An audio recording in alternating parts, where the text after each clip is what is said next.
Alright, is this on? I guess we are on. We're live. We're live, everybody. Hello, everyone, and welcome to this live stream. This is my 12th one that I've done so far. And just to let you guys know that I've done, a couple of live streams like this, especially with that last one. I've done almost 3 takes on this live stream. I mean, I did the first one, which I have since privated, and I've done the second one today, which I have now deleted it minutes ago. And yeah, this is my third one now. Let's just hope that things go smoothly here. But anyways, we're right in front of this, if I can get my camera to focus, we're right in front of this custom-built computer. This custom built of mine that I will be naming in a sec, but well, I've already have a name for it. I'll get into that in a bit. But you may notice this spot right here, this 3.5-inch bay, is blank. Well, that's because I got a new item for it. So well, what was in there was this. This is a zip drive. It's a zip 100 drive that I got not too long ago for this system. I actually have a couple of, if I can find it, I actually have a couple of zip drives to test it out with. If I'm able to find that thing, whatever that went. Cause I put all my stuff everywhere from the looks of it. Ah, there it is. So I'll take one example. So for instance, I got this one. This is a zip 100 disc in there. It's this is the one I got for a while back. This one it looks like it has something written on it. This one here says files August 6, 2002, which that was whited out, but I kind of undid that with some isopropyl alcohol and the like. But this is what this zip disk looks like. It's almost like a big size floppy disk, which I do have a floppy disk to compare it with. Here's a floppy disk, and here's a zip disk. I mean, they're both magnetic-based media, so they're kind of prone to disk rotting or whatever, through humidity changes and whatnot. But these are the two magnetic-based media. You got a zip drive and a floppy disk drive, a good old-fashioned floppy disk drive. Now, as far as floppy drives go, I'm familiar with these ones, but zip disks, nope, I haven't never used them or never felt them, in person until now, but I have it. I do have a couple of these ones because this one's actually a dead one, but we'll get into that in a bit. And this one is this used to work, but it was kind of through humidity changes and whatnot. It does no longer works for whatever reason. But either way, I'm gonna put that disc back to where it was. Because I got other types of discs that I got for that system now. I think I got like a 3-pack. A 3-pack of zip discs. A zip 100 discs. So I'll get zip 250 discs soon. But for now, I'm just gonna put the zip 250 drive in it.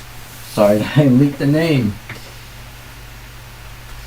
Anyways, since I've already set it out, here it is. This is a zip 250 drive. Yep, you can see zip 250 there instead of the zip 100. It looks similar to the zip 100 drive. I mean, it's the same. As you take a look here, this is the zip 100, zip 250.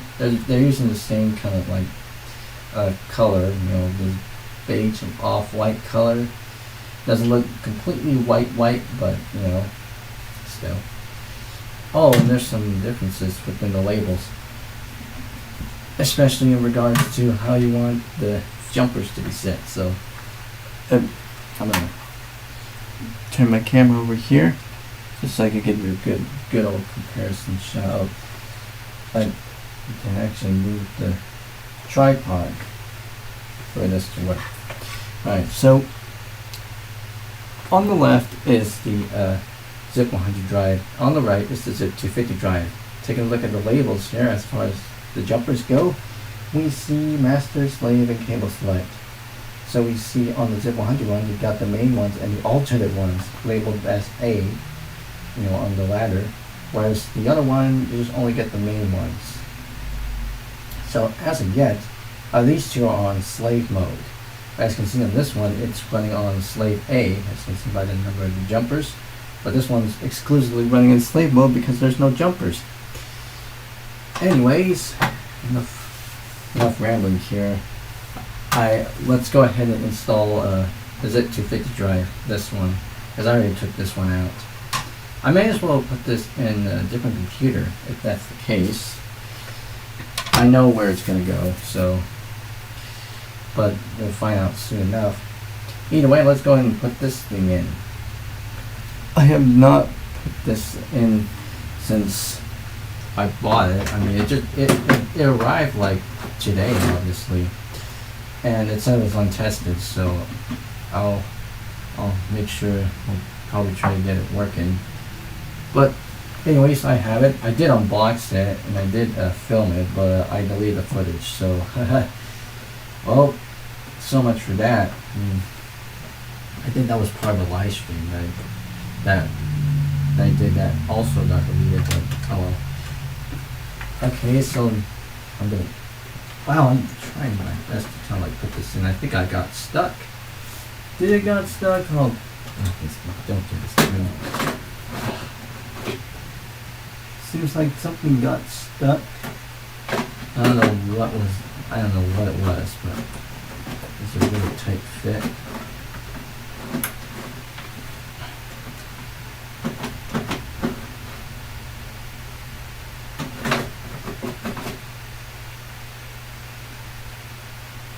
I wonder what's causing it not to go in. I have to make sure it goes in there somewhere.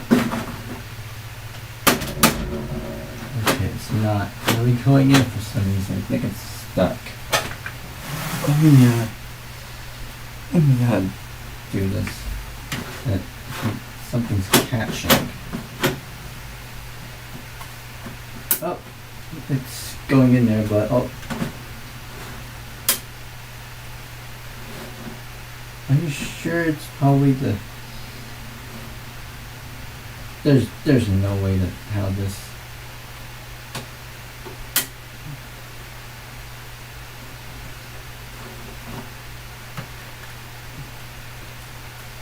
Is it really catching on there? The top of the case? Should I just kind of like move it down so that something's really catching it there? I know the other one is like something's catching there, but the zip 100 drive fits, no problem. Put this back on. Yeah, that fits in well. I just don't know why the other one has a bit trouble. Probably because of the case design, whatever. Oh, I'm seeing there's a little bent stuff here. So I think it's probably caused that. I think that part actually broke off. Okay, I'll just probably get that straightened out.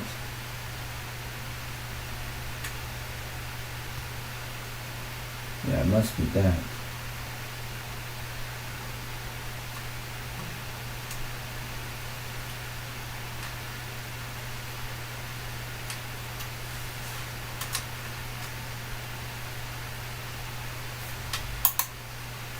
There we go. I think it was this top usually just kind of like catching it. It's kind of like not making this one go in. Yep. I figured, so I think I might as well have kind of like a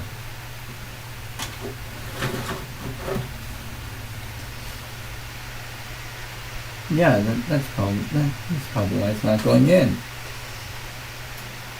Oh, that's another thing for me to fix.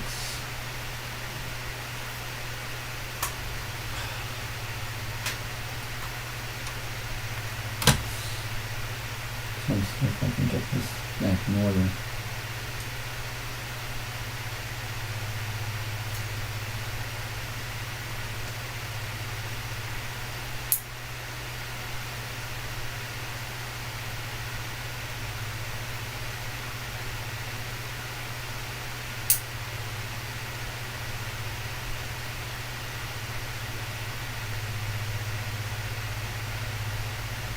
I'm just trying to make sure that it goes in like so.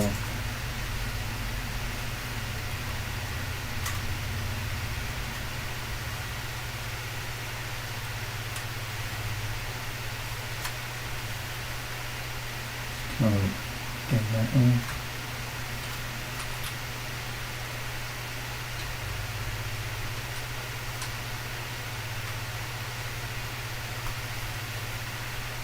Sorry, I'm doing this off camera.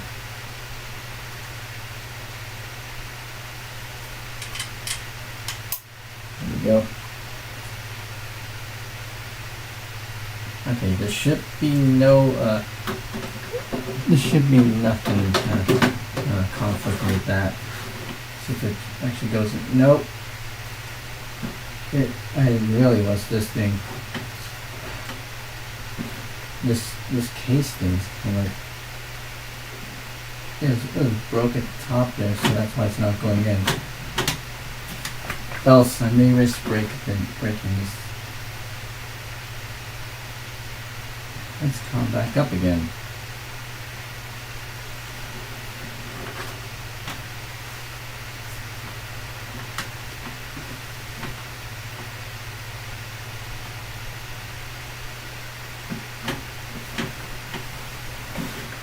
Oh, bummer. Why doesn't that seem to go in? Should at least go without any problem.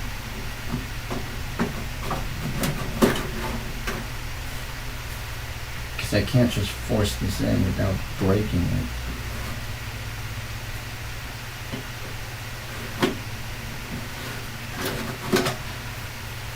Let me fix this real quick.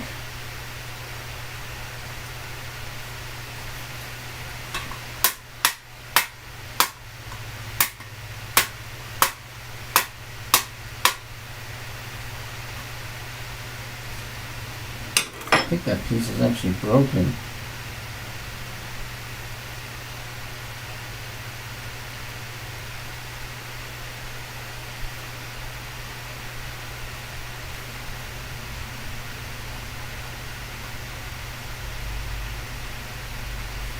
Probably why it's not going in as I expected it to.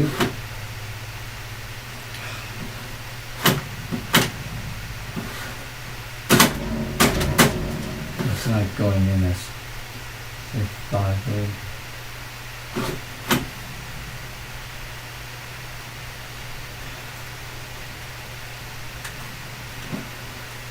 Was I really going to break this one?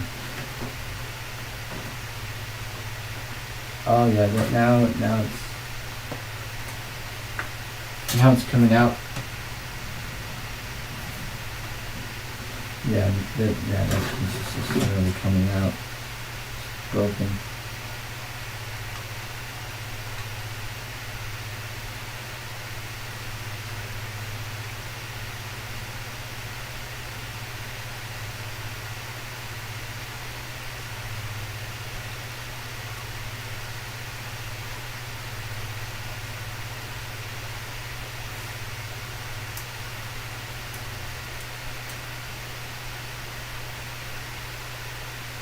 Oh yeah, that piece is gone.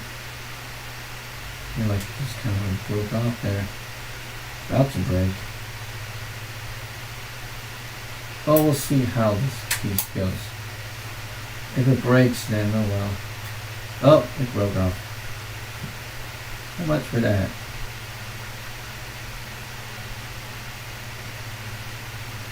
I don't want any of these pieces to kind of like interfere with these ones, so I think it's just going to forcibly take it off.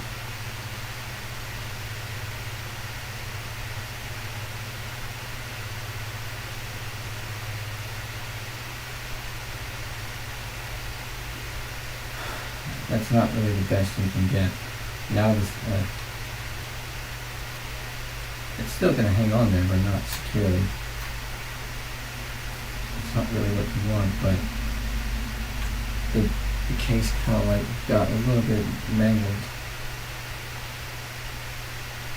And now you can see a little bit of the little thing now.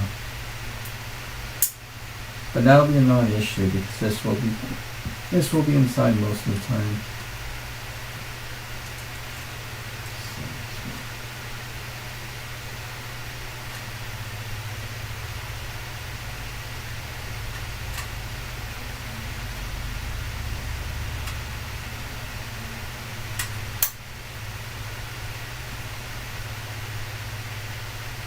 Yeah, this is likely going to be a non-issue unless the thing wants to fall apart again.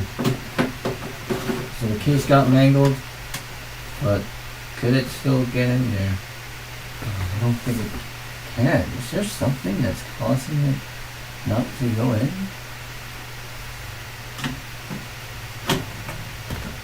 There's something that's...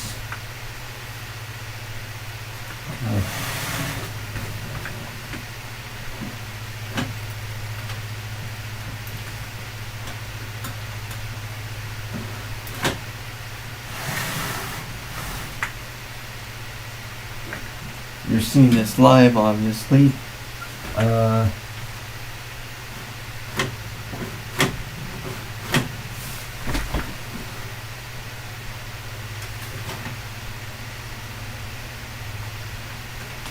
Not when you go in.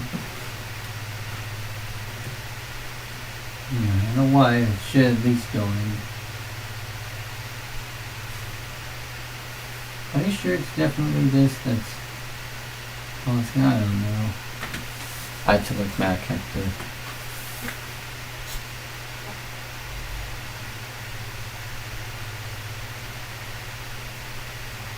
And the other one's just fine.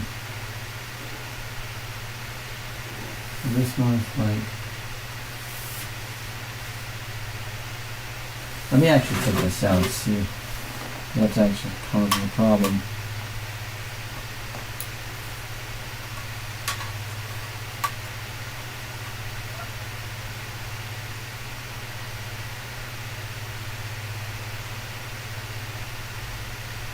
Okay, so I think maybe the metal thing got a little bit. Maybe the metal thing got a little bit mangled. I don't know.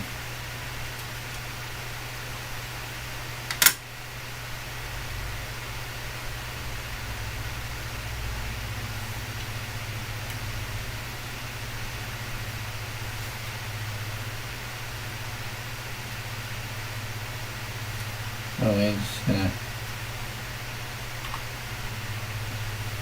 I'm just gonna bend some of it back in place, just to make sure. I'm going without the cover in and see how this goes. Well, it goes in without the cover, but I need a cover on, so.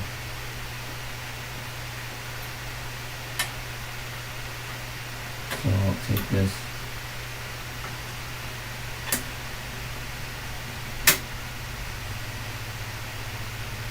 Let's see if this goes in. Oh, that's...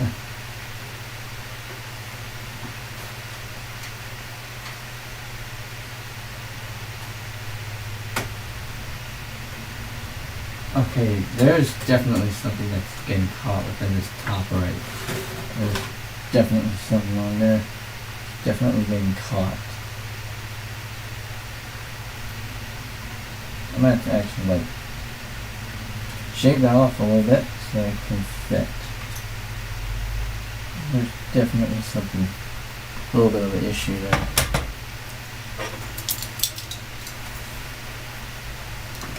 So just excuse me for a moment while I try to make sure I get this fit. So I'm kind of doing this off screen, but I want to make sure I get this to fit properly.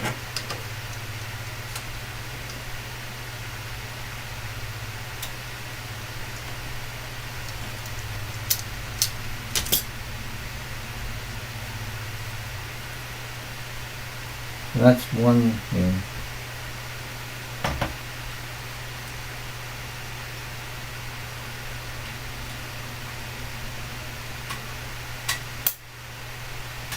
Alright, let's see if I can try and get this in again. Okay, it's still not going in.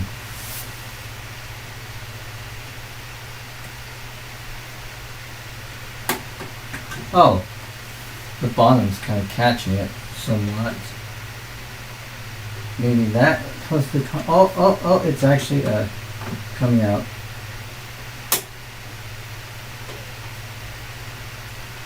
Okay, so like that.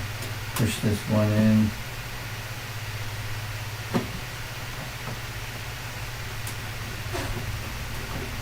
And now, yeah, it's really catching on, and now the bezel's starting to come off.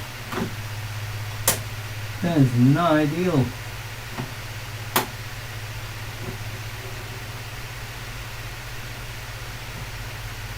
All the top parts kind of catching.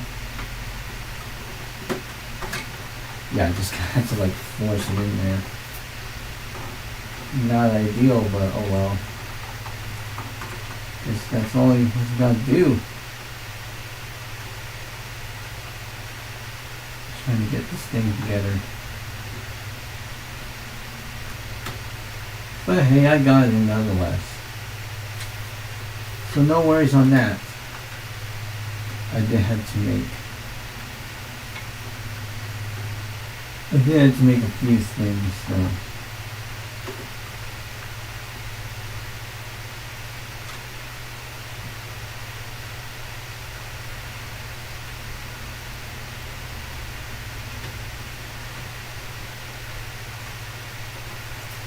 okay, so that's in. Now I'm going to go ahead and grab, what was that? Oh, that was the video, that was the video cable that just popped out.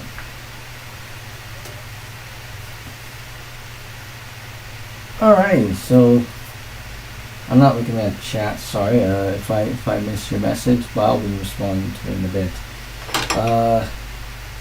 Kind of busy doing this first. Alright, so we have this one. Just kind of putting it in for now before I kind of let's get this one sorted. I also want to make sure that it's at least as thin as possible and kind of flush. Now I'm kind of flush with the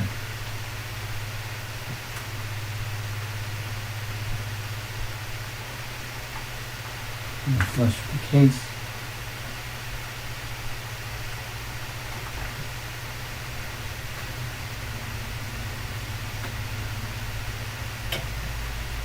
Just doing my best here.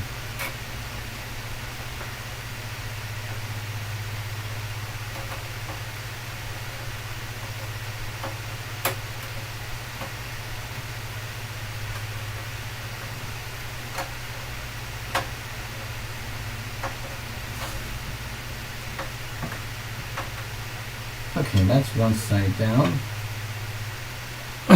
Now for the other side, which I'll have to bring in the other screwdriver in. Sure hope I get this on paint.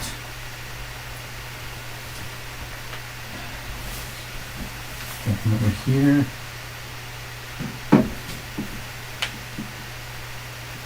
can't see it well, but I'll hold this side.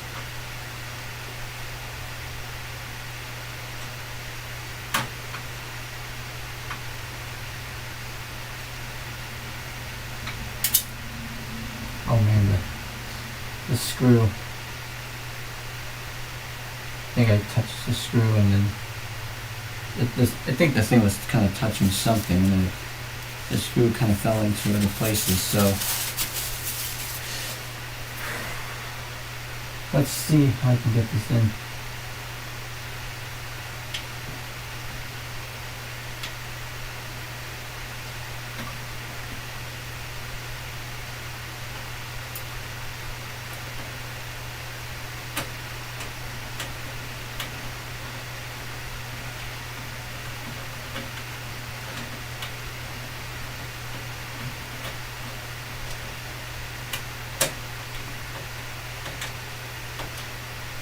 I got that one in, and I'll fasten it with the other screwdriver.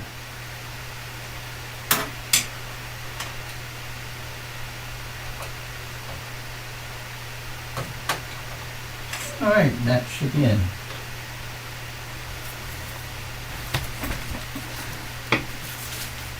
So, as of today, I have finally gotten a zip 250 drive on this thing. Now it's untested, so I haven't really tested this yet, but we'll see about it once I fully test the thing. So yeah, the zip 250 drives in here. And I'll go ahead and connect up power and ID cables to it.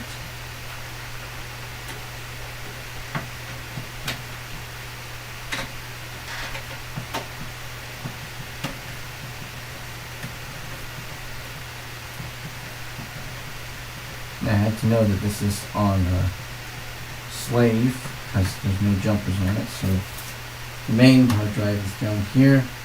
That's the 500 gig Seagate that I had.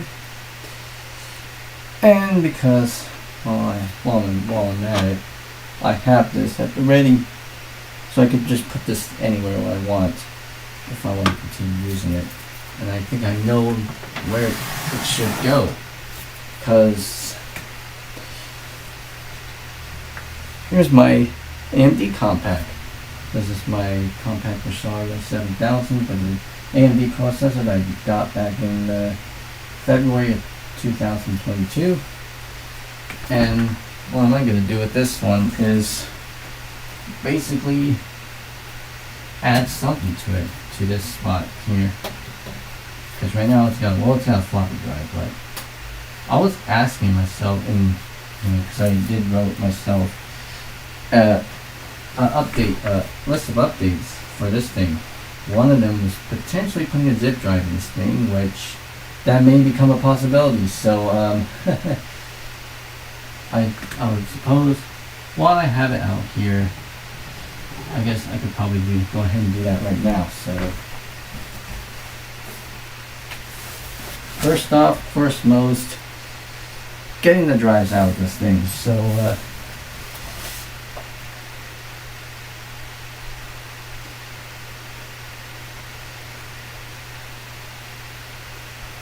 I'm just kind of loading up the stream off of my main phone just to see what I have.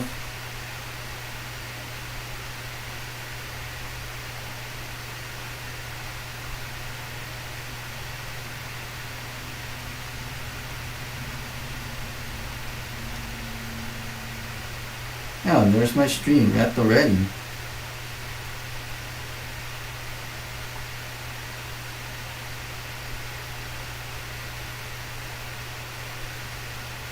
Well, just double checking to see if anyone has left. Because they might have asked those questions, they probably left. Yep, they left. So I'm not answering any questions for now. But if any new one comes up, then Yeah. Anyways, to anyone of you watching this live stream, you know, coming in right now, or like after the stream ended as in VOD, this is just me just sticking around with my retrocomputing collection. So, to replace the dry sense thing, you have to take out these faceplates first. So, I press this one down. The plastic's creaking, but you know. So, as far as this one goes, to remove this piece out, you need to kind of like do something like this. Try to make sure we get it without breaking it. So I'm hearing something. So I do it from one side. Oh, there we go. That's what we're doing. So I got this faceplate out. This is part of the colored faceplates. It's the gray colored one. And here, we open this up. There's a space, there's a blank spot here that we're going to definitely take out. Assuming if we had the things in the lock position, which is not. It's unlocked, so pull this out. If we can try to pull this thing out. There we go. A little bit hard, but oh, here we go. And we got a blank. We got a blank.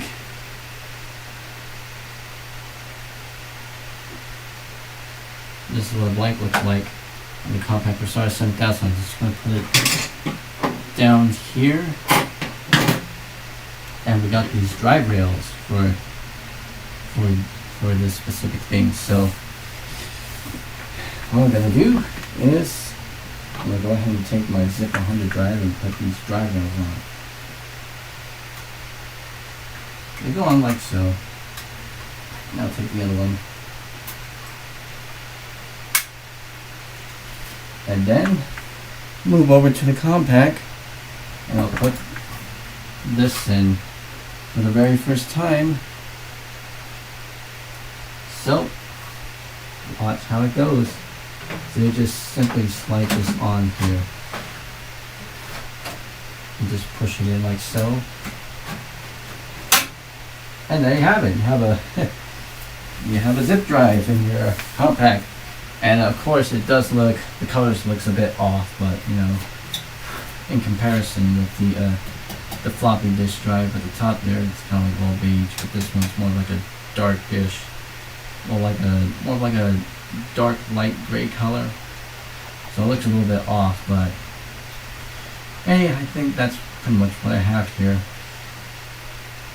For now, obviously, unless if I get one that matches the color, the floppy drive and such, like another one of these. Oh well.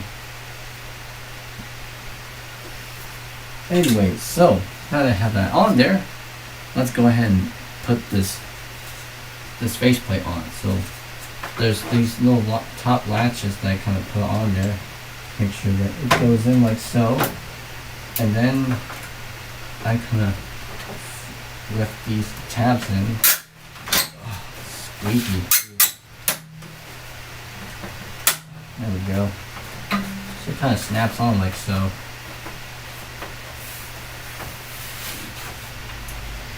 These plastic pieces still hold up after all these years. Like this thing's like what, 20 some years old and it's still holding on. I mean, plastic on this thing hasn't been brittle, especially for the front casing thing, even though it's gone yellow, but I have a zip drive in this thing now. It's a little upgrade that I was wanting to do for a little while, and it's in here for the time being, obviously, because like, I mean, there's only one hard drive in this thing, and I have not plugged it in. So, but yeah, it's there, and I got this blank out from it. So, out the top there for the time being, and yeah. And I guess without further ado, I got this custom built now at the ready. So Well, at least we got one beer here. Yeah, welcome to the live stream.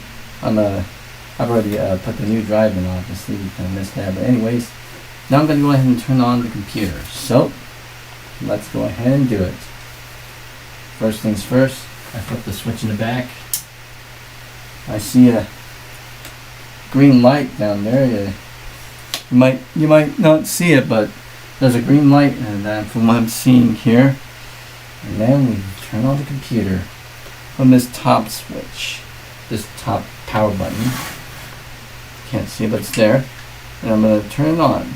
Smoke test.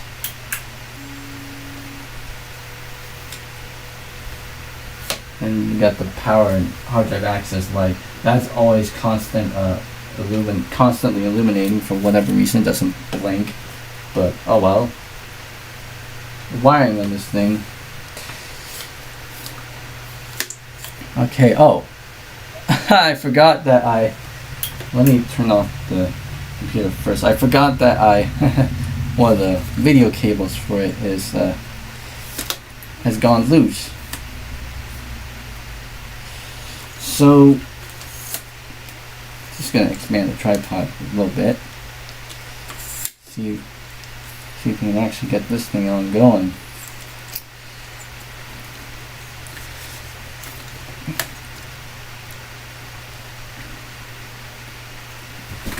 Okay, so pretty much I got this at the ready. Pretty much.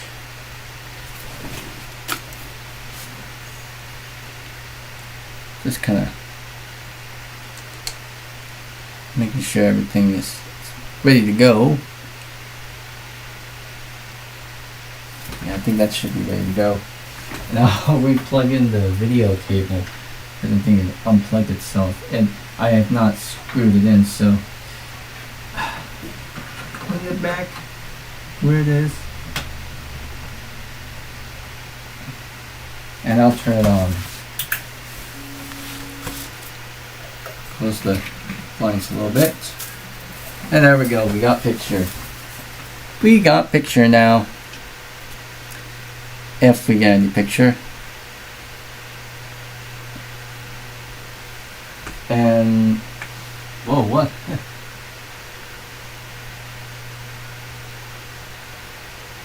Wow, the ZIP250 drive is constantly blinking.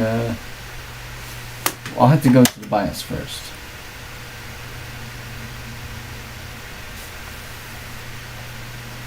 Yeah, I may as well have to check.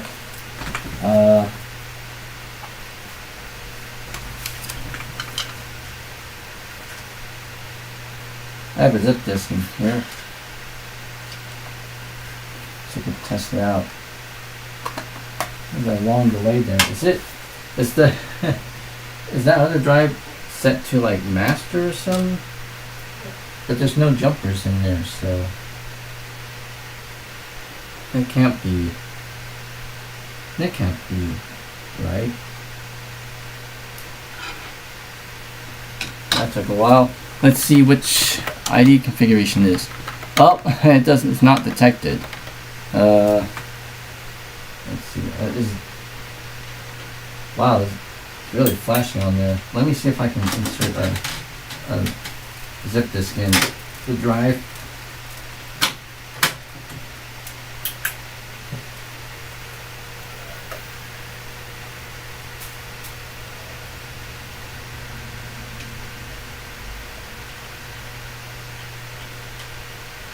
Okay, the zip disk doesn't seem like, or the zip drive, like, let me see, because I'm sure I got the ID cables and stuff going on here.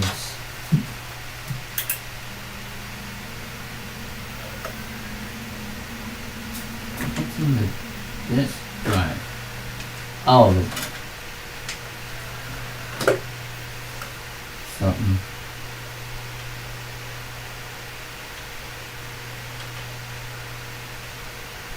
I'm seeing a green light, but it doesn't seem like it's working.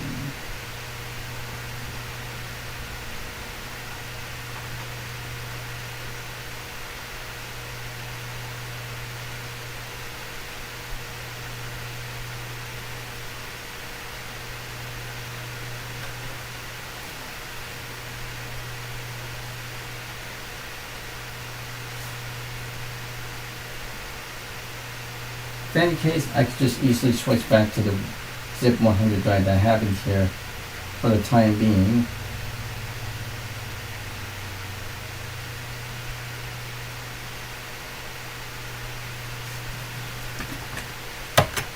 F2, longer wait time, because I think maybe the zip drive itself is probably dead. ID config. Yeah, the zip. But is it really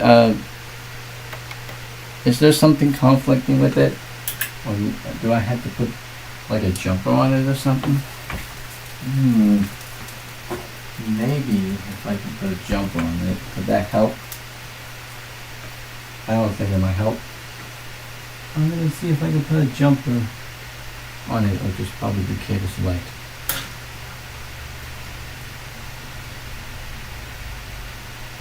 I'll probably do cable select for this one. Okay, I just put on slave. Well, that's like slave alt. Will this work?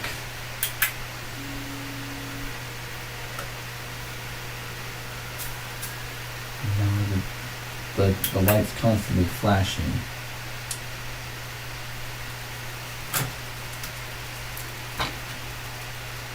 Let me see if I can try putting it on cable select.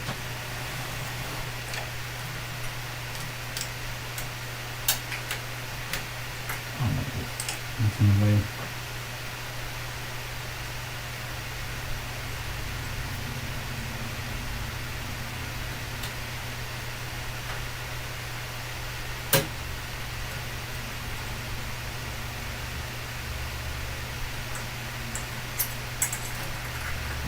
Where's it?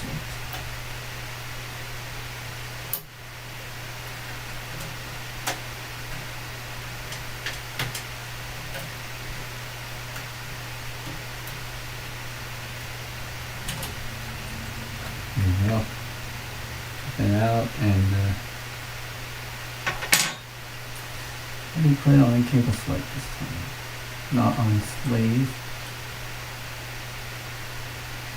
Looks like the furthest right. Okay, I can't seem to get that jumper in here.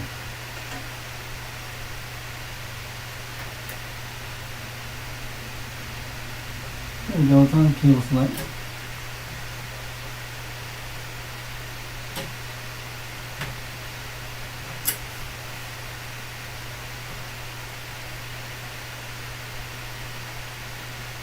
And that should be on cable select. Alright, turn on.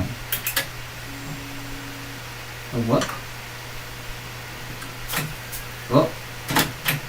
Oh. It's somehow ejecting itself.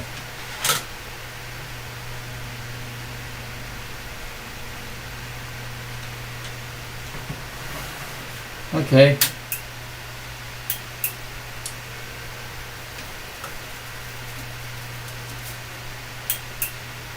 Okay, I'm just doing a power cycle here. See if I can kind of insert the zip disk in again.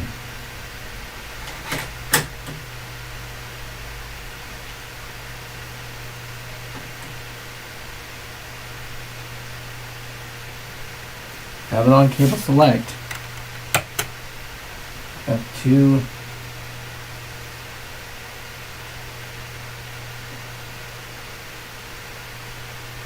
Really long load time. If this doesn't work, then I'll go ahead and take out this drive and just put it in the compact for now, and just use the zip 100 drive until I can get another replacement one that works. Because this one is an untested one, so this I know for sure that this might not work, but you know. Alright, let's go to ID config.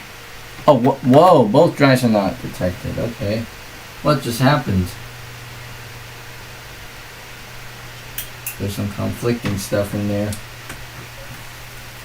For sure, the bottom one should be in shipping master, right? Yeah, that one's on master. And the other one's on cable select, and yeah. You know what, let me just remove that and make it on slave.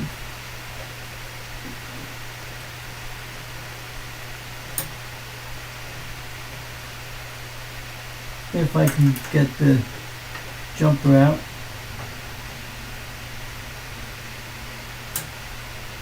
So just remove that and turn it on. Well, plug this ID thing back on and turn it on.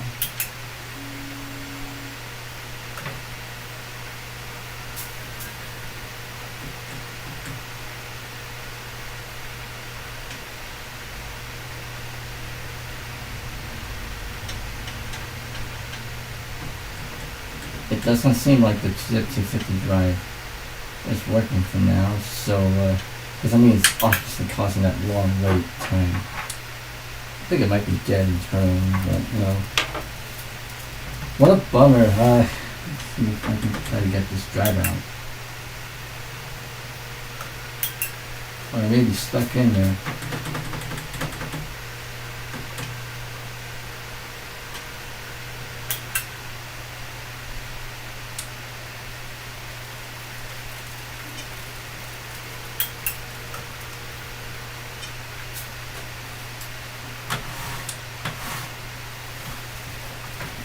Another problem that I had to probably fix.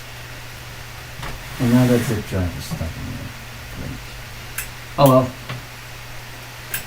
Guess it's time to put that one back in. If I know for a fact that's not working, so hey, sometimes it doesn't really that hurt to troubleshoot. Eh?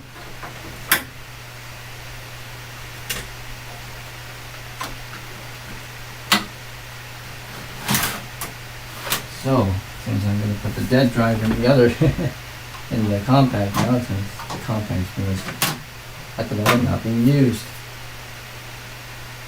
Well, I'm going to be putting the other drive back in now. Especially since I had some hitch just kind of getting it in and, you know, actually kind of get it work. The Zip 100 one, well, that one's a lower capacity, but it works. You know, so I'll take the ID cables out from it now. You know, the cables and such out from it.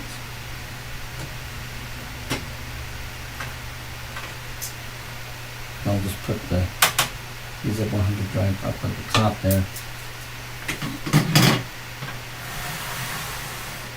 And I'll get that magnetic screw. Sorry that, well, you're not seeing all this on camera because I'm kind of doing this off camera for a little bit. Let me see if I can get this in here. So, oh, I'm going to get the other screwdriver, kind of unscrew that, untighten it, and then I'll grab it with the other screw. The other screwdriver, I would say.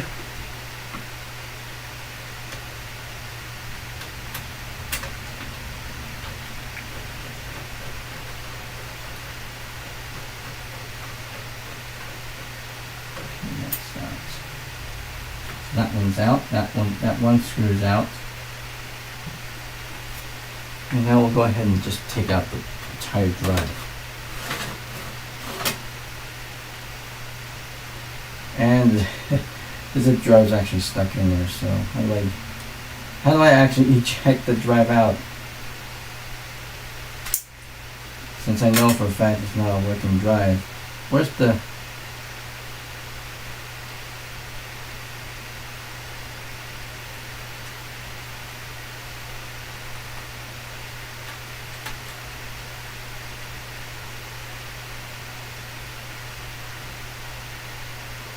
Am I that sure? Is there like a hard, like an eject button of some sort? Kind of like take the drive out? I don't think zip drive has that in like a CD or floppy drive. I think it's pretty much stuck in there.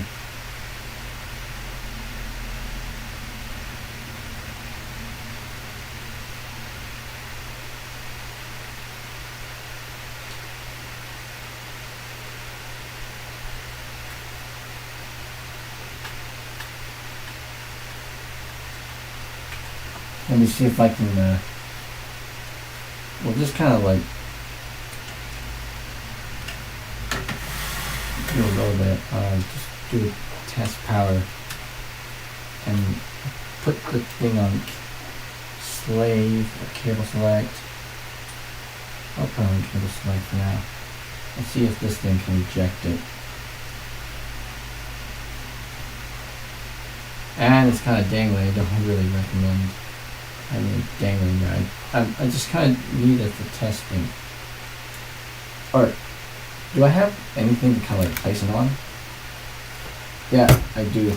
Let's move out my switch out. And see how this works. On.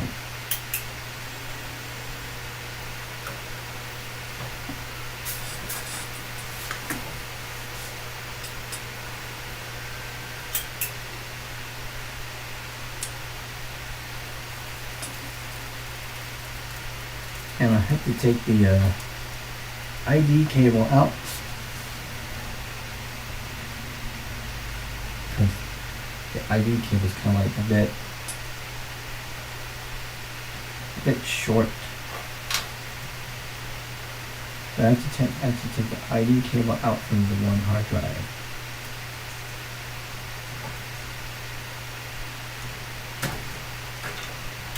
And just kind of like redirect it to here. And just kind of like do a mini test here.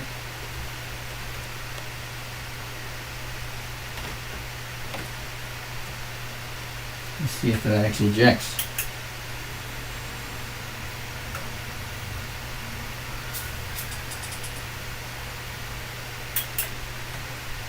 Okay. The drive is actually not making any noise, so I know for a fact that this might be a dead drive, or a dead zip drive. So, all right, turn it on.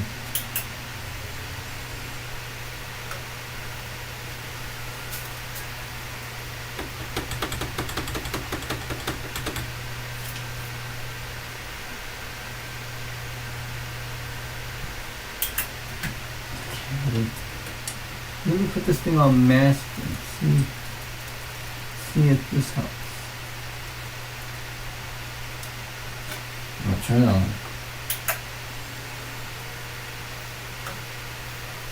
It was strange because it feels like it was kind of like ejecting, and then now I put it in there, it's kind of stuck in there.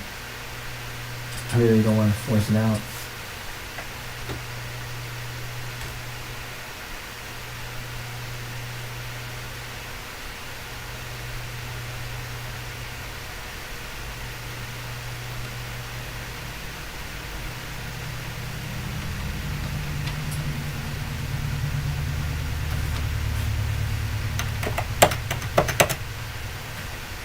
And I don't really see the thing coming up.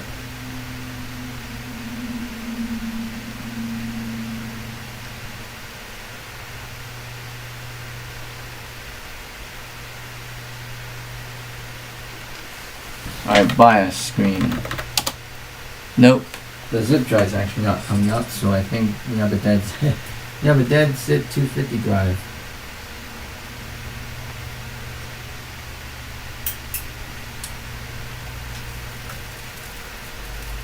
Weird, I see something red in the one side.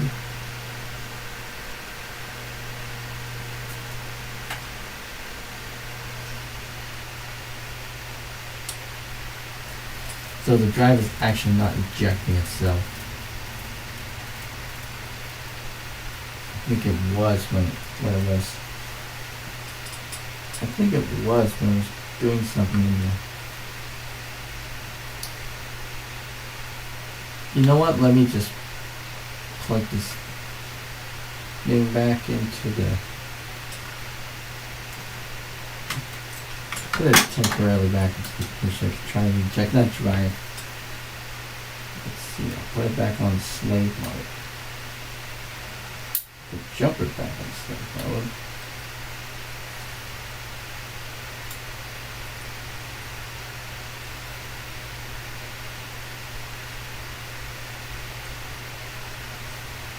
Plate A. Now put the zip drive in here. If I can try it in there. Then I'll bring in the ID power cable in there. But before I take that in, put the hard drive one.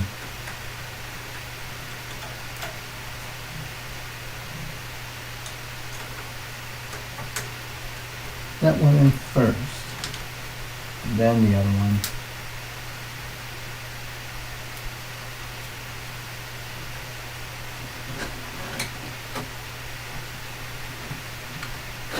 The one for the sixth, and then I'll put the power for that one and turn on.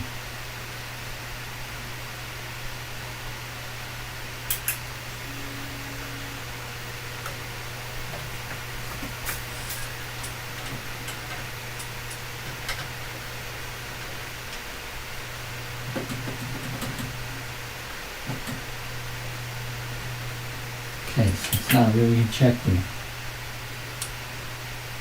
Not really ejecting this, so I guess I'm gonna have to go ahead and see if I can switch it over to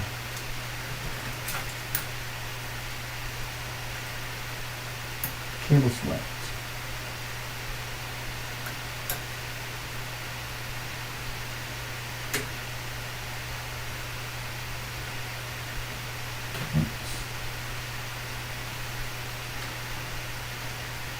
Nothing on cable select. And hopefully it shall eject that drive.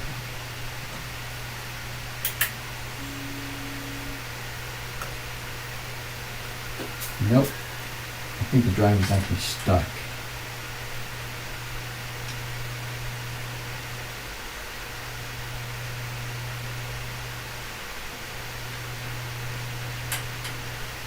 This is live troubleshooting, everyone. Trials and tribulations with zip drives.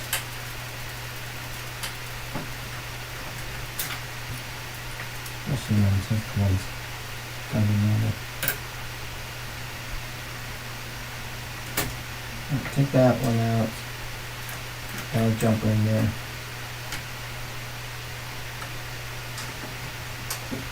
And I'll try it again.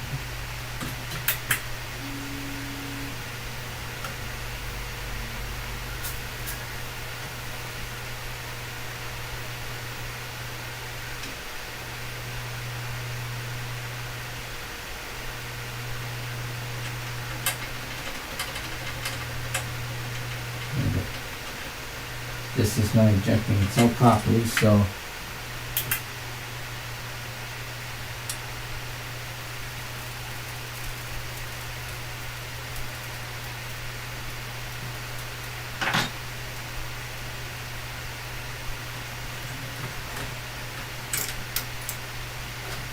that's unfortunate. Very unfortunate. That means this zip drive is not working. And how do I eject this disk? Is there like something that I have to do to get out? Because I know it's already in there.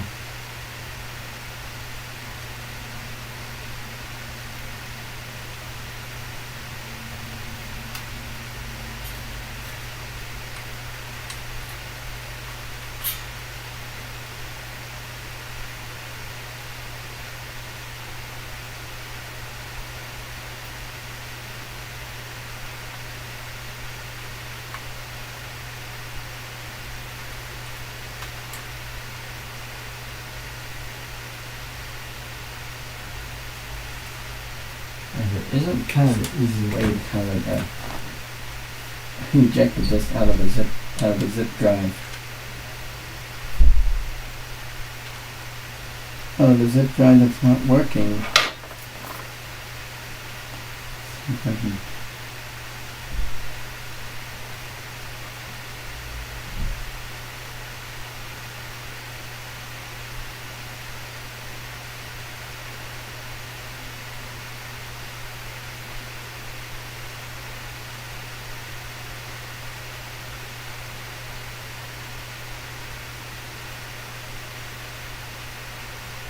I can see it's trying to load something here, but I don't know how you can try to get the zip disk out manually, because I think it's kind of electronically controlled, and I can't seem to get the thing out.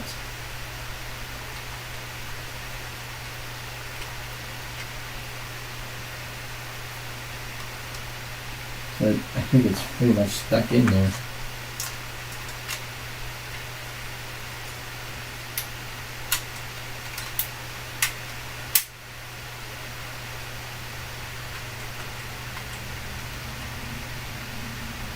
Unless because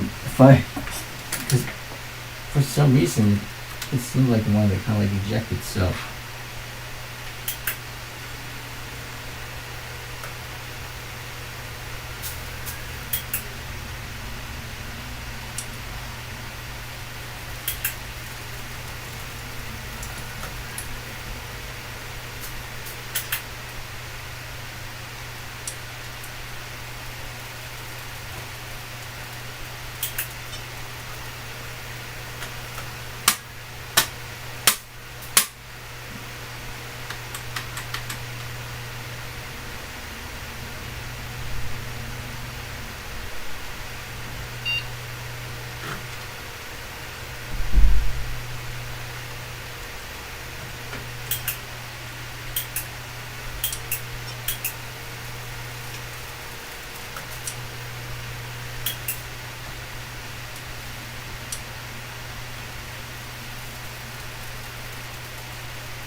Okay, so since this is not working, let's see if I can let's see how I can try to get that disk out there.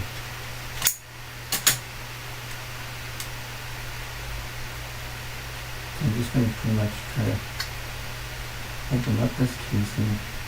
I think I need like a flathead screwdriver or whatever. How I'll get out and maybe like something to kind of like get out with, like some sort of like a tool or something. I think I'll just use a flathead. Try to get out.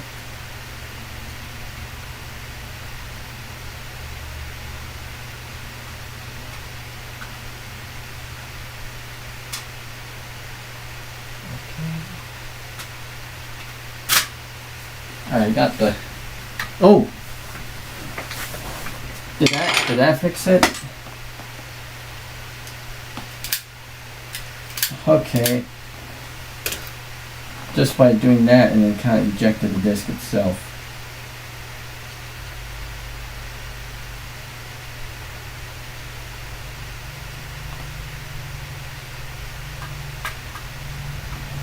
Okay, so I think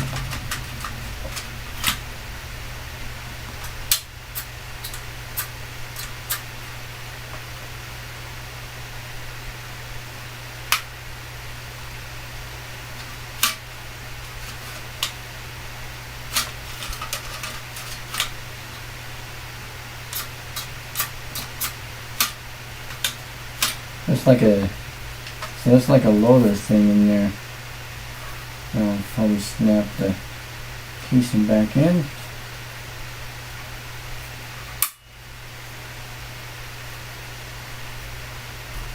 And insert in. So I think you may need like a hell of a screwdriver or something to get out of there.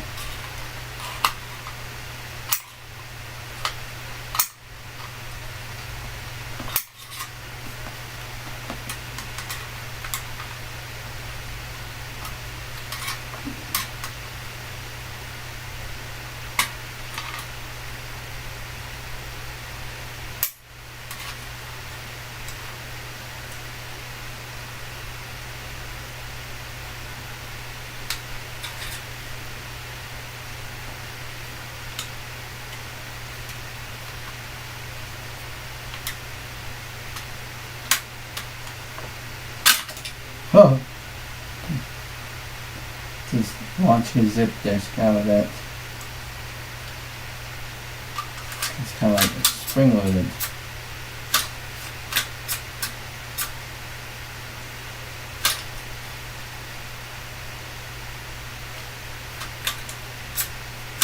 Let's see if I can be able to do that with the. See if I'm able to do that with this.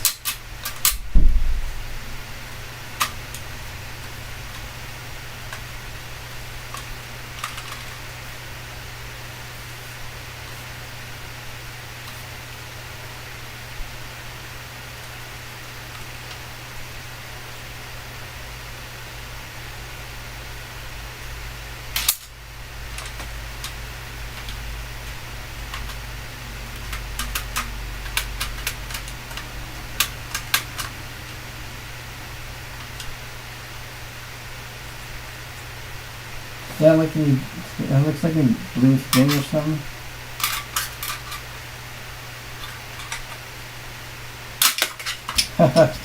So that blue thing kind of like ejects it. Okay.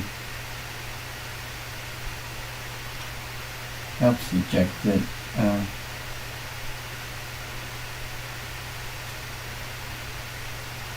Sorry, I'm doing all of this off camera, but just want to show you something.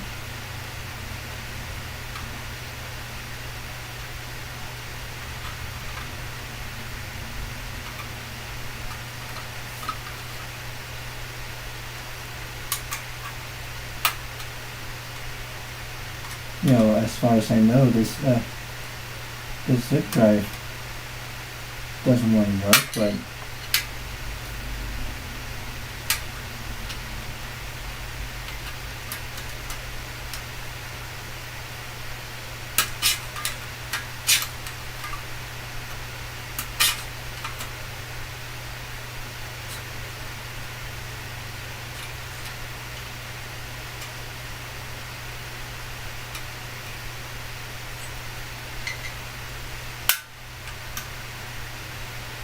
I got the top part of that broken zip drive off.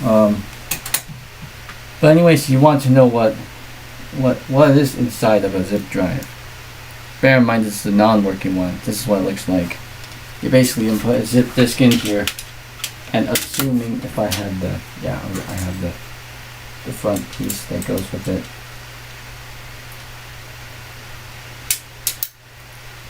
So don't you worry about this one because I know it's already dead, but it's not working. But basically, this is how you insert the zip drive, and then that's pretty much how it is. You can see the head thing, and this thing's kind of like electronically ejected. So in order to actually manually eject it, you have to take the top part out before you kind of go press this little latch here. Then it'll come out. Of course, I got stuff on top here, so yeah.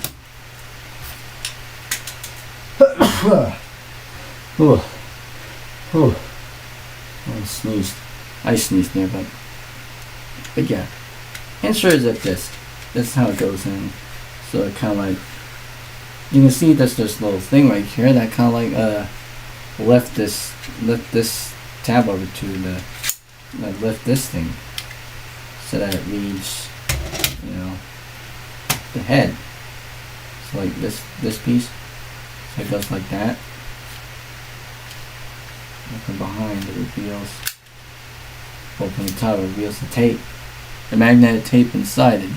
And you can't see that the right head will read, because that's the read write head. It came to like a hard drive. As you can see here, I'm putting it in, and then the little notch moves this, and then as I insert this in, it pushes this little mechanism inward until it locks into place. And then it just kind of stays there until, wow, when, yeah. So this thing just kind of stays there until it's electronically ejected by pressing this button, which, since this drive is dead, there's no way to electronically eject it. You have to manually eject it with this lever right here, this one. So something like this, which, just for fun, I'm just gonna go ahead and just kind of lock it like that, and just gonna see how this goes. So this ejecting a zip disk, launching zip disks. Now this is also a dead zip disk. So I have a broken zip disk and a broken zip drive. So you don't need to worry about these ones because they're not working. So launching zip disks. Something like that. You set it away.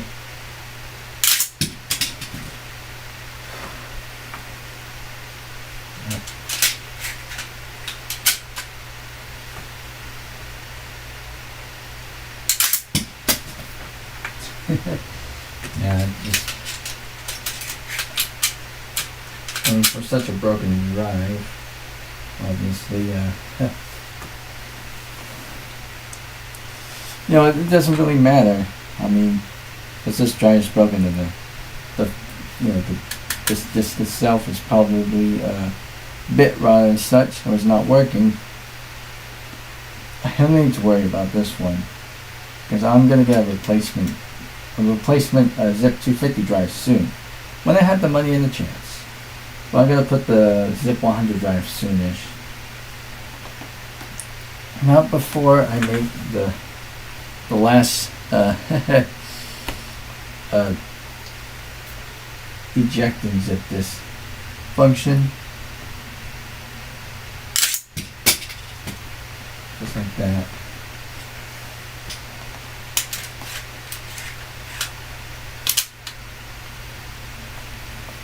Of course, yeah, this thing, you can see how far this thing pushes. Because I think there is something within that just kind of like clicks in, and then you pull the slash and then it pops out. If I'm getting it on camera, so I insert a zip disk in. Insert a zip disk in, clicks in, and when it electronically ejects, it pops out like that for you to take out the zip disk.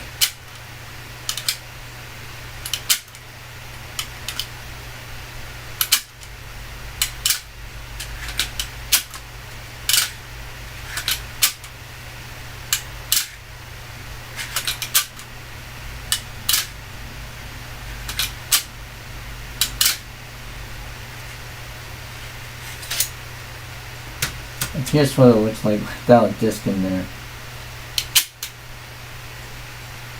So now it's pretty much engaged all the time.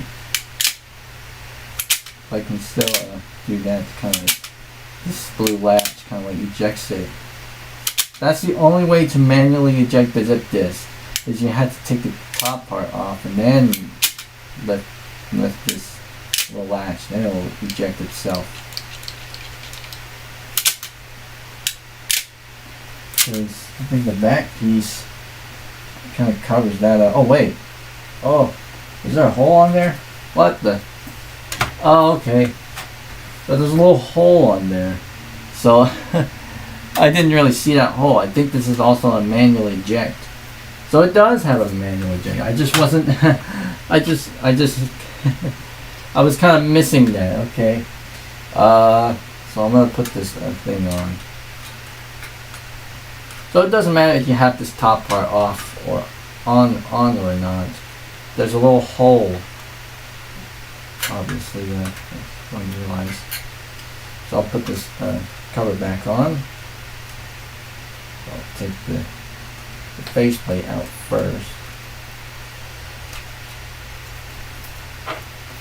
By the way, so you're watching this stream, whether you're watching this or not, this is just me tinkering around with a bunch of stuff that I have on here as far as the retrocomputing stuff goes. So I got this zip drive, but after testing it was all, I think it's not working, it's probably dead, so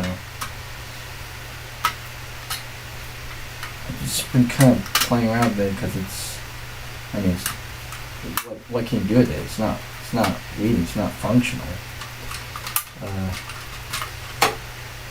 So let me see if I can, let's see what happens if I insert this in as this. So insert it in, and now it's in there, and I can't seem to get it out. And there's a hole right here. So let's see if I can grab this one and see if I can try to eject it from there. Well, preferably I would need some type of a paper clip or something to kind of like get it out from there. Probably shining my light. And yes, I do see a blue thing within that hole. So I guess this is probably the manual eject. I'll have to get a paper clip, which I do have right here. Handy dandy paper clip. Kind of like eject it out. There we go. And yeah, that works.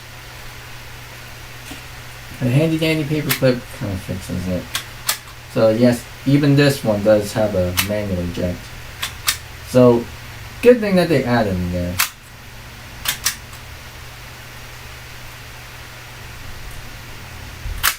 Also, because the top part's on, the zip disk isn't allowed to eject that far. I think much like a floppy drive, I guess. But yep, I'm getting on camera.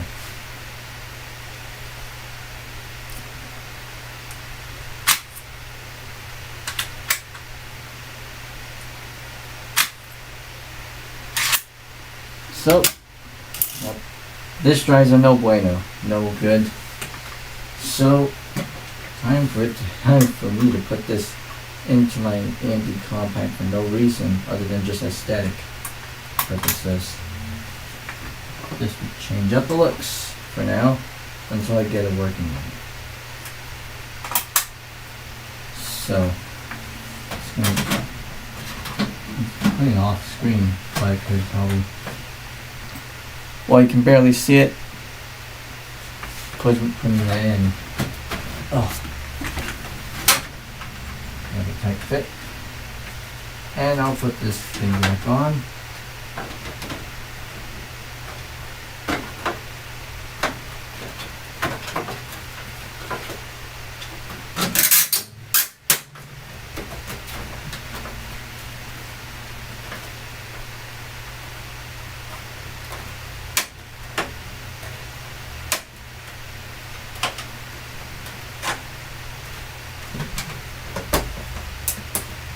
Again, the color doesn't really seem to match, but oh well. Alright, now that that's out of the way, I'm going to put this one back in, and then I'll continue tinkering with the OS I have on there, on the drive. Yeah, the Zip 100 drive fits well, works well. I haven't really tested the other zip disk either, so you know, ever since I got this drive, you know.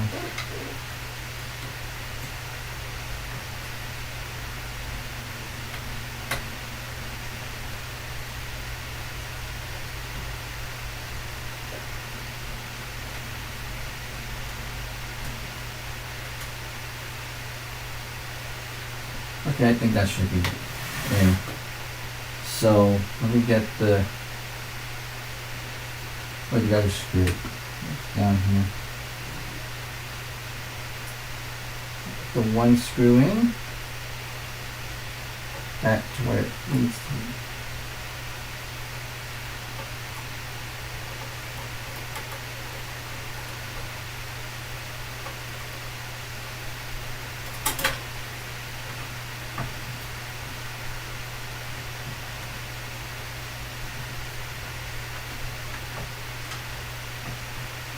kind of make sure that's in place.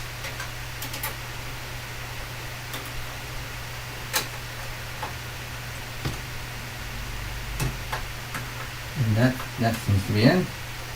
And now we'll go do the other side.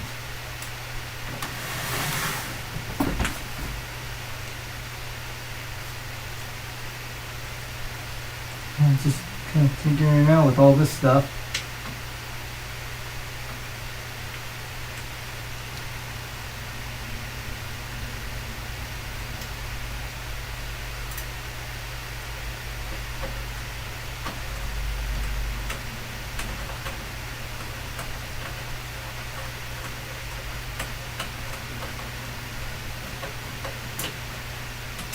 Okay, so that one's in, and I'll screw it in with the other screwdriver.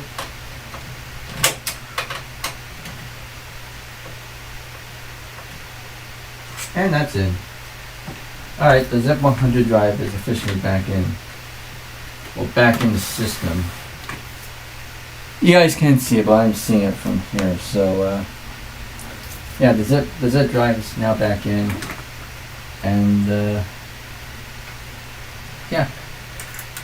So I guess without further ado, I'm just gonna replug in the ID and power cables, to it.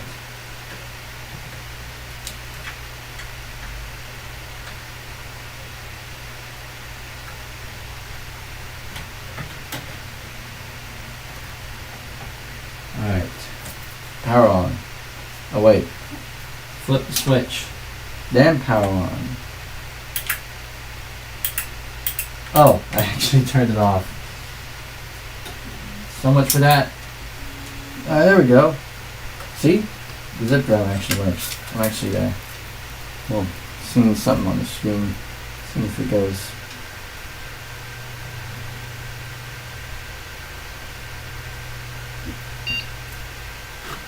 Yep, that goes.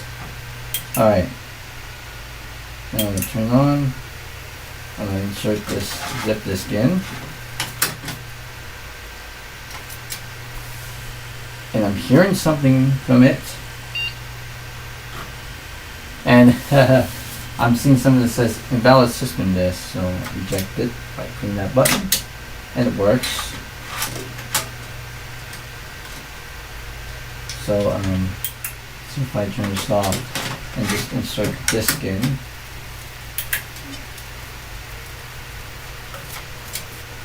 And let's go to this thing here.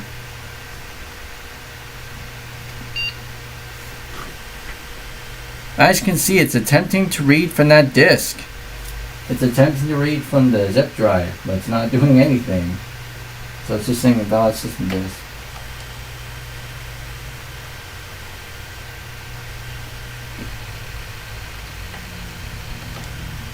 Yep, it's trying to read from the zip disk, as you can see. But it's not actually reading anything, so the disk is actually broken. This particular disk. I'll just eject it. And I'll put the zip disk back in its case. And that was one of the first zip disks that I ever gotten. The first zip disk that I've gotten before I got the other three. I haven't tested the other three yet, but we'll see about that soon.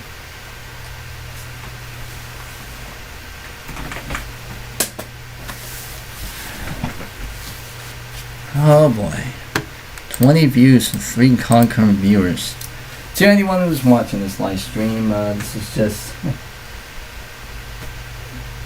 is just me kind of like tinkering around with stuff around here as far as my retrocomputing collection goes.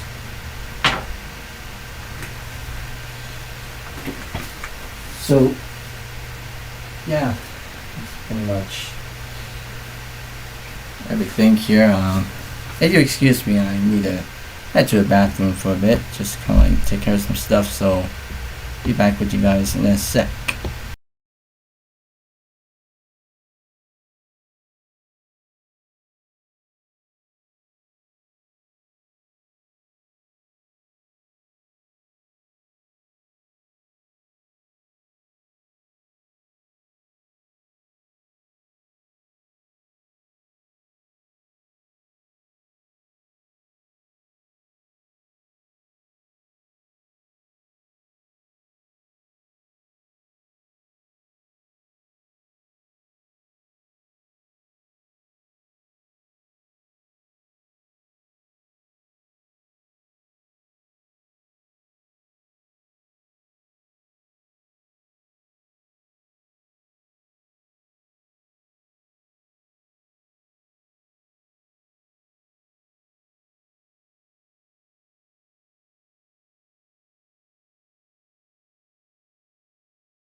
Alright, I'm back.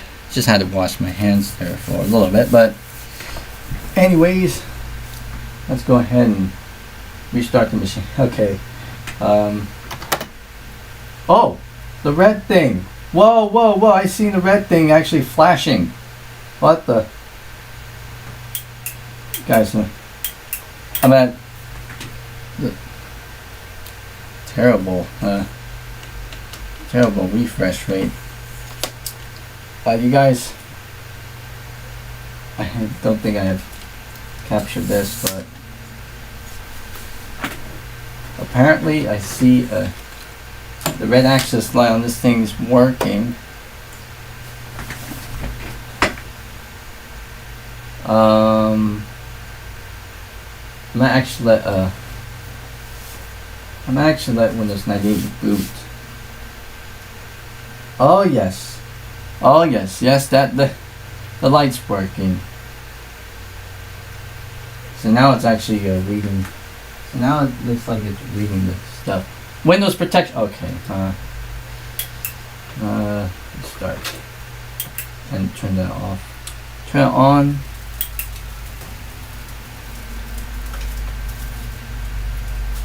So I'm seeing that light being solid red.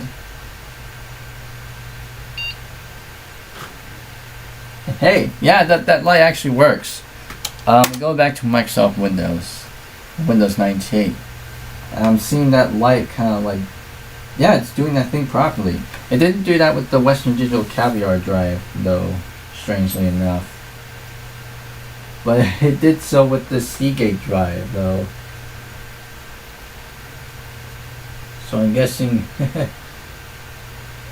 if anything, a Seagate drive in this thing would be ready to go. I mean, the Western Digital Caviar one, Western Digital, any type of work, but Seagate on this one, definitely.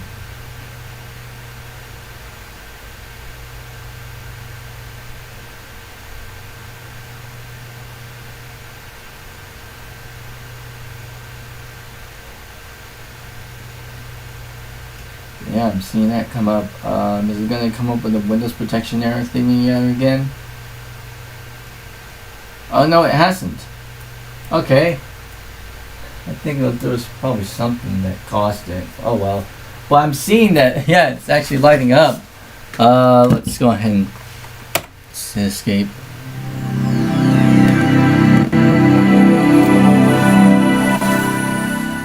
Yep, that that hard drive access light is actually working as intended. So yes, I have wired up the front panel connectors and stuff correctly, and it seems like this proved to be the cause. So now I got the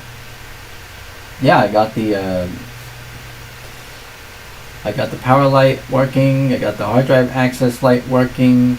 Right now it's off, so it's not loading anything. I hit start. Yep, that works. I can see a little bit of it, that access stuff. Win E. Yeah, that works. You can see that come up.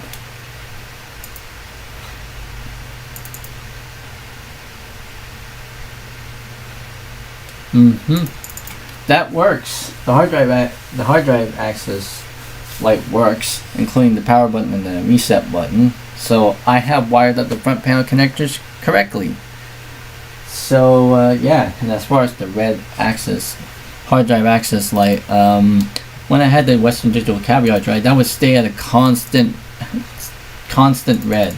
But this one, as you can see, it only flashes when it reads those, you know.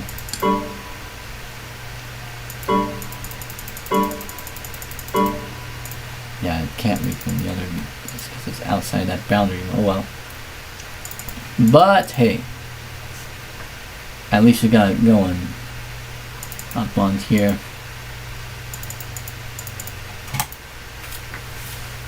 At least I got my custom built as set up as can be hardware wise. Now it's time for the software. It's time for the software. If I can get my tripod up and ready.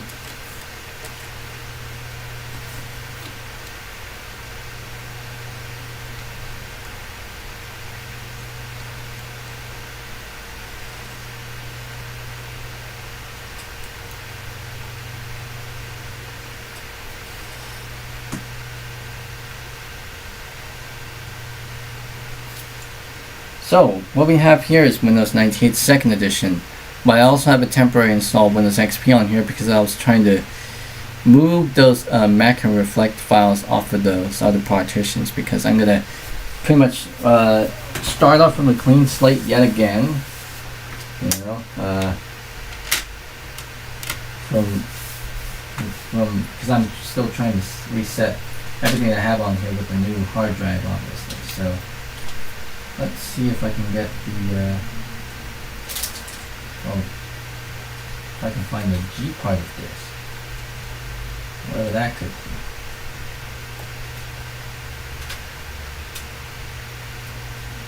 Well, I do have the G part of this somewhere. It's just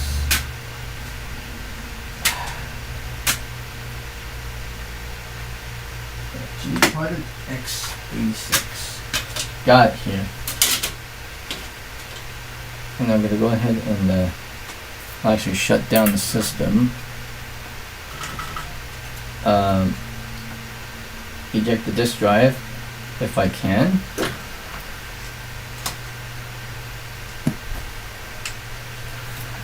Yeah, I cannot shut down cleanly, so I'm going to press the reset button.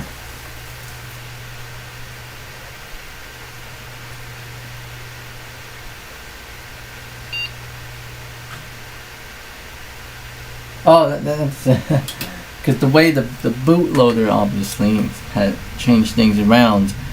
I'm gonna have to actually go to the boot menu. So by hitting F10, there we go, a tappy CD-ROM, and then I should go into the G-parted stuff, and I'll do G-parted live default settings for now.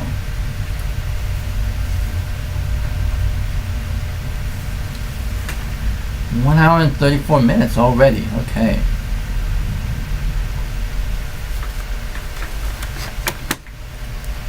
With 2 concurrent viewers, 20 views. I do apologize for the long troubleshooting part, obviously, on the zip drive situation. But no worries about that. I'll get another zip drive soon. Well, another zip 250 drive, because that was a zip 250 drive. So I put back in the zip 100 drive in there, but the broken zip 250 drive, the non-working one, is in my AMD compact just because for the time being. That's the same with the Seagate 200 gig hard drive that's also dead. That's also non-working. That's also in that compact too. So far I have received two duds of hardware, computer hardware recently, that I will replace eventually. So there's always hope for that soon-ish. Yeah,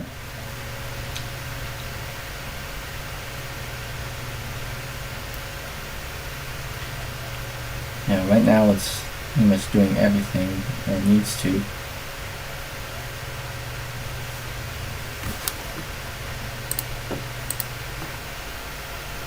Hello, welcome back.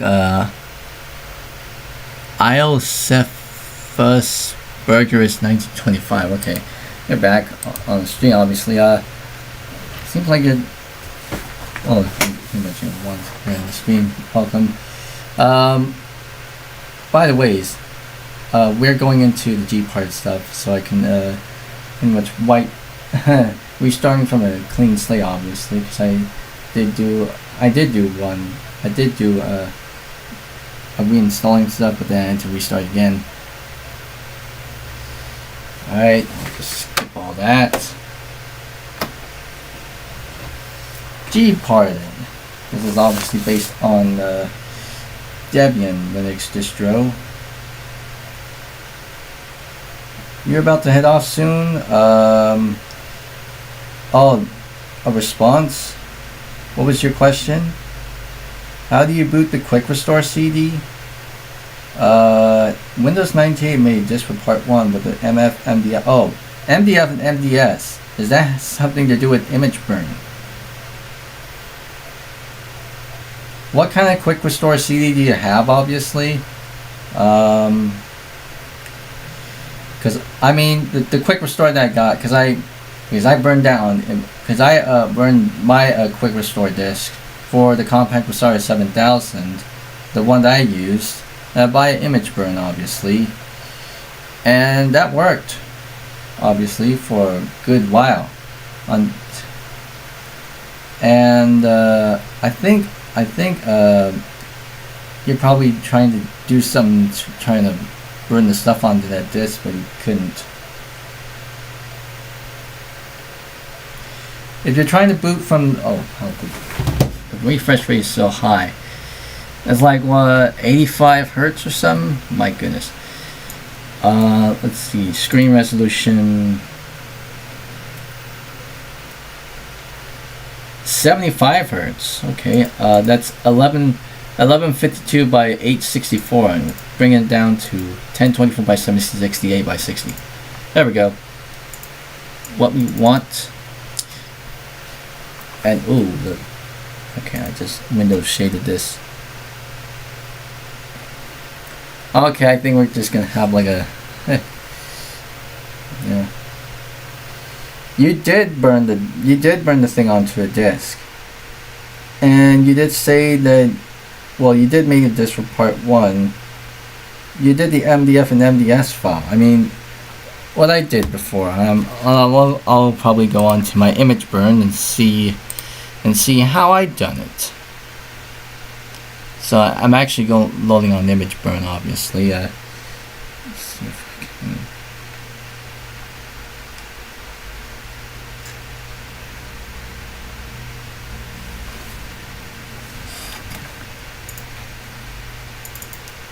I'm actually lower down the refresh rate. What if I set it to 85 hertz? Is that gonna? Okay, that's. It seems like yeah, the camera refresh rate doesn't really do much justice. How about 800 by 600? Would that work? 800 by 600, 60 hertz.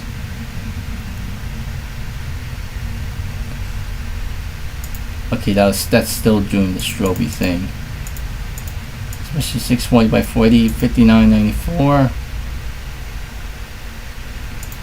Nah, it's all.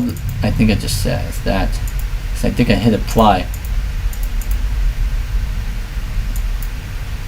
I think we'll just have to live with the. We'll just have to live with this strobe thing for now. That's the one thing about this camera. Well, obviously for a non-lit situation, because I can't adjust the exposure on this thing. But well, let's see. You did burn it. It just, when you restart the compact, it doesn't boot to the CD. I mean, you did burn it onto a CD, obviously. So I mean, as far as for me, I clicked on the right image file to this, and I selected the. I'm going back to the stuff I had. I'm going back to the folder with which I stored the quick restore stuff. Should be in here if I have it.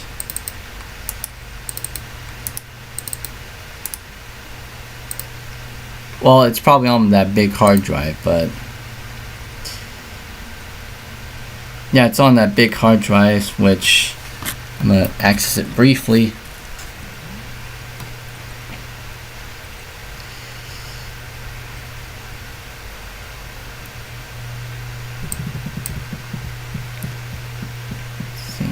Just give me a moment while I get the ISO stuff. I'm just pretty much doing it off camera, but I'm trying to answer your question here. So yeah, massive. There we go. Quick restore for Presara 7000C. So yes, I do have 2 MDS files for the quick restore media that I found on archive.org something, and I selected this one, and that comes up, and I burn onto the disk. And you said that it doesn't boot into the CD. So I'm guessing there's probably something within the configuration of the the boot process, obviously, because I mean I could refer back to the I could go into the AMD compact for a little bit. Yeah, I might as well go over there for a little while, trying to answer some of your questions. Try to answer your question, obviously, because this stream is obviously meant to be like a tinkling stream, mainly.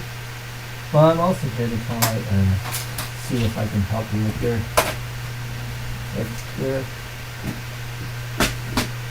problem. So let me move some of this stuff around.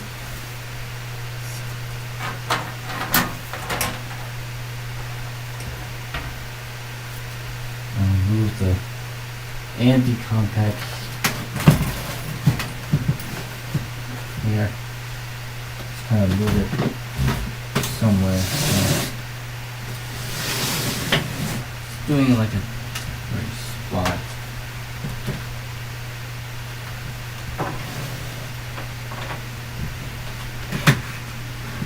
Alright, I'm going to switch attention to my AMD compact. So, if you excuse me for 1 second, I'm going to switch make sure the camera is kind of like in position where I wanted it to be. Making sure. Kind of come back over here to my AMD compact screen here to see how I can kind of fix it. It's pretty much doing like tech support. I mean, you're trying to boot it with a boot floppy. I mean, as far as if you burn that thing on the CD, it should at least load from the CD. So I'm going to turn on my AMD compact here. So I mean, there should be something within the boot process. So I'm just going to hit escape. I mean, if you have a Presario 7000 of this type, so I hit escape, and there should be like a little a boot menu of some sort that'll come up, and you can pretty much load the whatever you have off of the CD from there, like that quick restore thing that you mentioned. So yeah, something like that. So there should be like a boot menu or something that you can probably access with like a little hotkey or something, and you should probably select like a tappy CD-ROM drive, like the first option or whatever, to try to boot that. Or if you go into like the BIOS screen setup like this one, and if you go to, you have to change the boot order, obviously. If the hard drive is it, so if you have something like as far as boot order goes, you have something like, I'm trying to do it here. If you have something like this, obviously, it won't actually boot into the CD-ROM drive, obviously. So you have to kind of like slightly modify it so it's like this arrangement, obviously. So I think that kind of answers your question, obviously. And obviously I do have the quick restore thing, if I have it around here, because I do have the disk.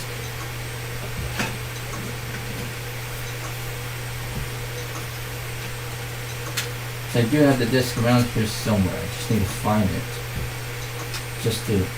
just to show.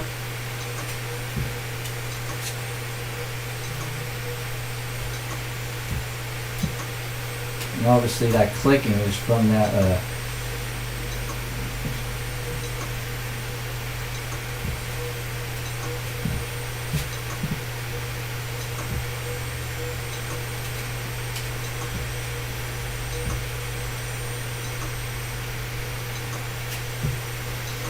clicking is coming from that hard drive.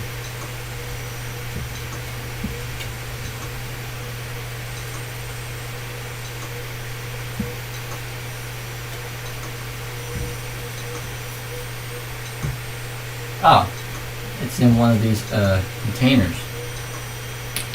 But yeah, I do have a quick restore disk. So this is, so like I said, this is the quick restore disk that I kind of burned onto a CD like a few years ago, and I'm going to show you how that will work. Obviously, that's not what I wanted to click on. So obviously, I insert it into the topmost disk drive, and I'm going to go ahead and restart by hitting Control Delete here, and let us see if it will actually boot from the actual CD.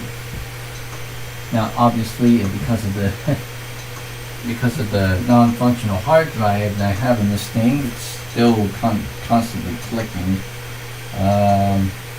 This part may take a little while to kind of come up. I'll probably have to unplug that drive just to make things a bit quicker. So I can hear the disk spinning up, and there we go. You can see my quick restore disk is actually booting up. So it's loading all those things, and there we go. Compact quick restore. It's coming up there, but I don't know how this will work after letting it sit out in the, you know, the changing elements like humidity and stuff. So it might not work. We'll see.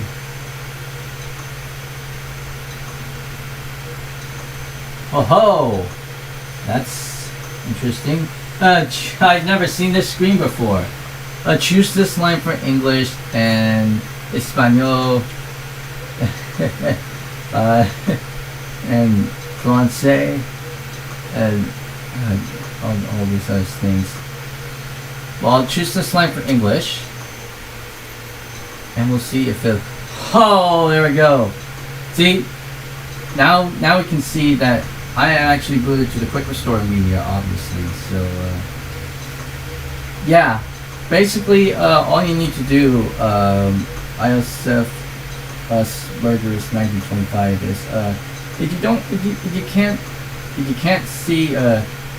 can't see the stuff that you load onto the CD is popping up, I think you had to change like the boot order and stuff.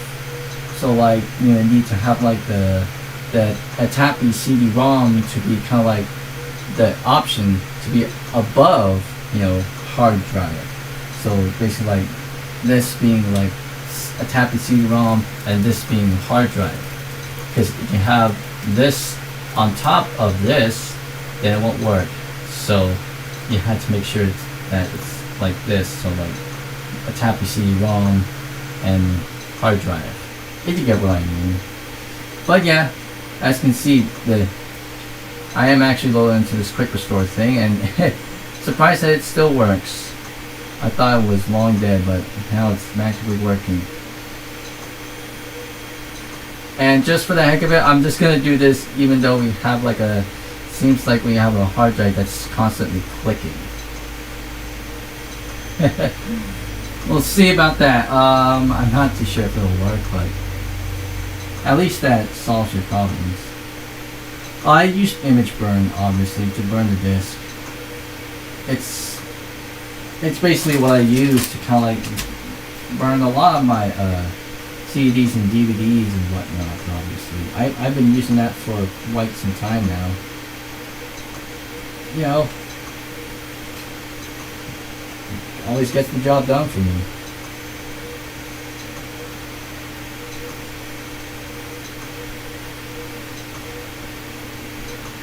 You know the boot order is correct because it boots other CDs. Oh, okay.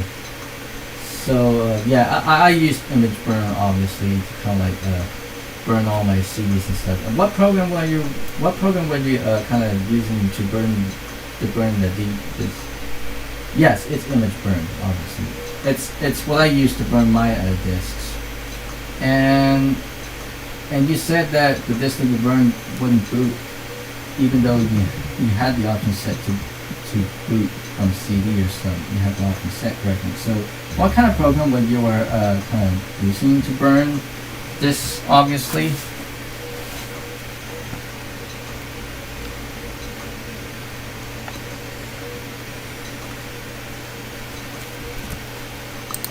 And I'm kind of answering your question here.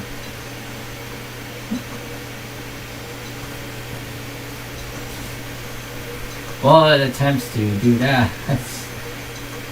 I'm just looking back at this one, so it doesn't seem like it's going anywhere. So just gonna get this hard shut down, and I'm gonna go ahead and pretty much just unplug the. I'll just go ahead and just unplug the drive from power. So just gonna put this top here for these going. Unplug the power source.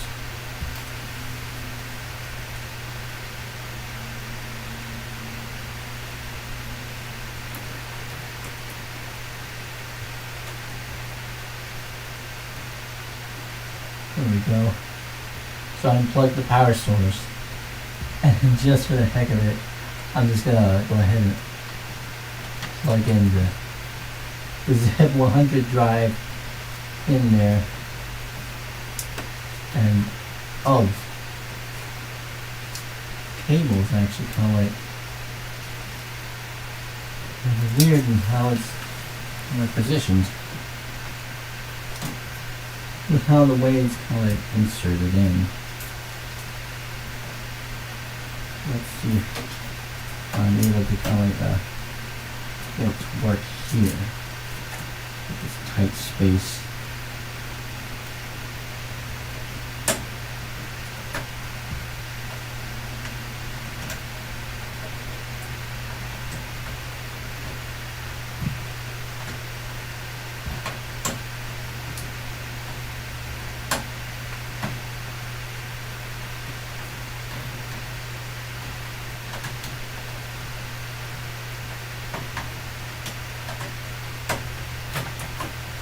Let me see if I can I'm waiting here to see if I'm able to get it to see in right.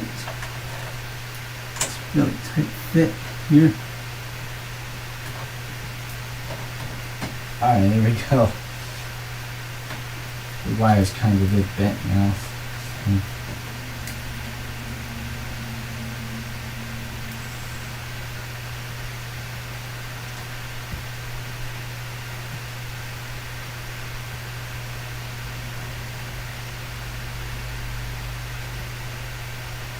Frankly, I would probably use the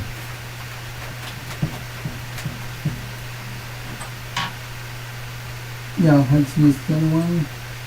Kind of like plug it in. So I think I'm just gonna have to like do something like this and something like this.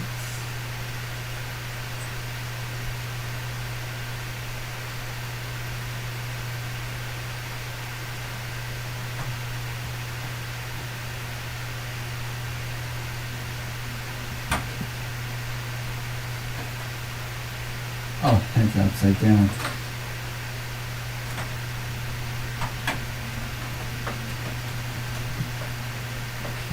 That connection's there.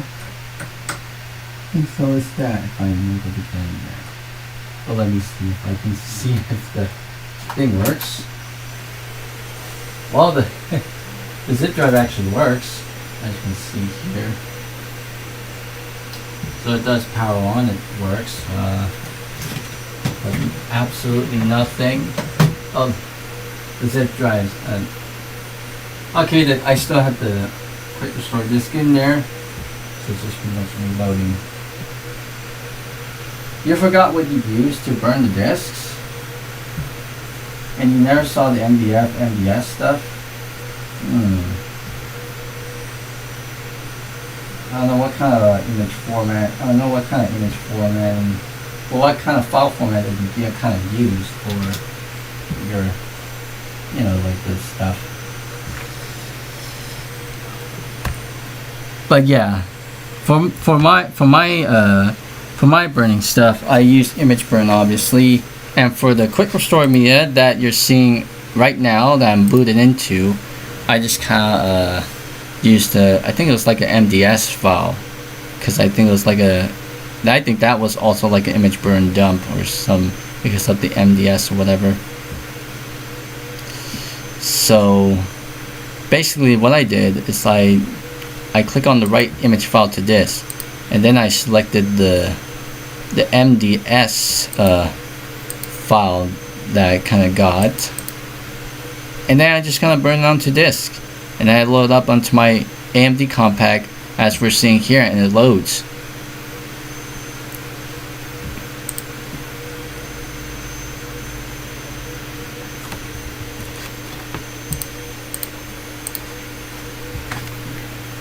But yeah, that's pretty much what I have obviously here.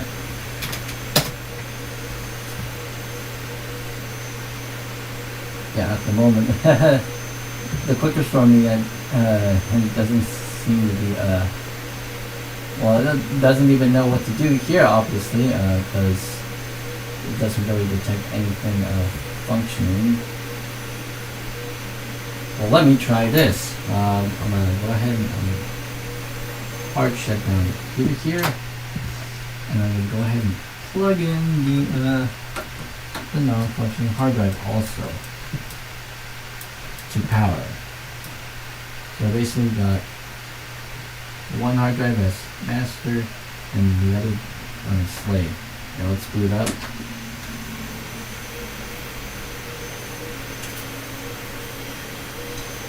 And then I'll hit escape. See that menu.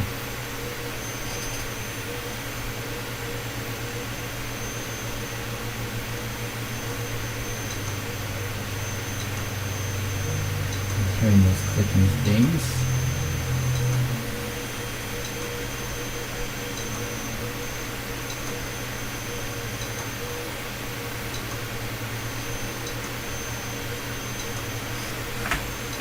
Yeah, as you see here, at least detects the two disk drives, but not the hard disk drive or the zip drive. So basically, I have two drives.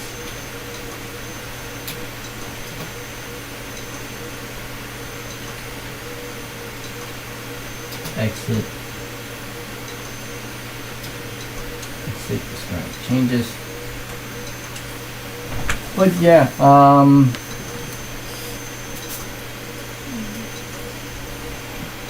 I'll use the inventory this time. Thank you for taking the time. Okay, well, at least I answered your question there. At least I answered your basic stuff. Some on your quick restore stuff, obviously. So yeah, thanks for having me take your time on trying to help on your issue. Very appreciated. Well, that's the first time that I've done some like what, technical assistance live via live chats on this live stream. Well, I mean, yeah, something like that, but you know.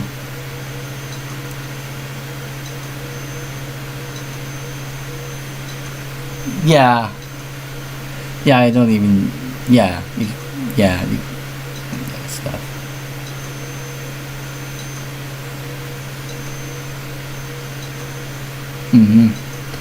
Especially, yeah, blue floppy. Yeah, you don't need a blue floppy for the quick restore stuff. Especially for this one, obviously. Yeah, the quick restore stuff, that seems to work. And frankly, it still works.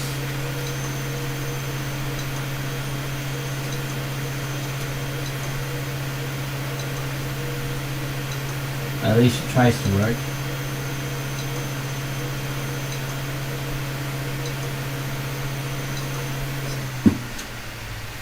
Oh, let me take the disk out.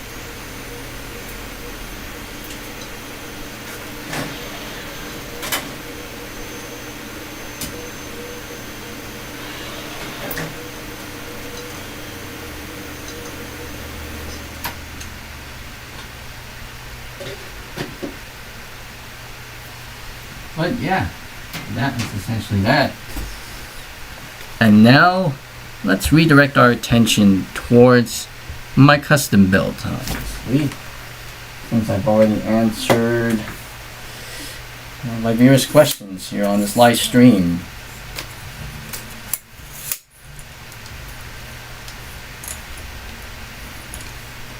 let's redirect our attention back into here as best as I can. Still got the strobing thing that can't really do anything much about this as far as this camera goes, because there's no adjustable settings on it. Anyways, I'm gonna go ahead and with this one. Oh yes, yes. I actually got this case. The case for my custom build right here. This one is new old stock, obviously. I got this around the same time that I was planning to build this thing back in December 2025. Because I built this thing in like almost about like a week in December 2025 or something like that. Because I already got the parts and stuff for it, including some of the parts that I kind of reused in here from my personal collection.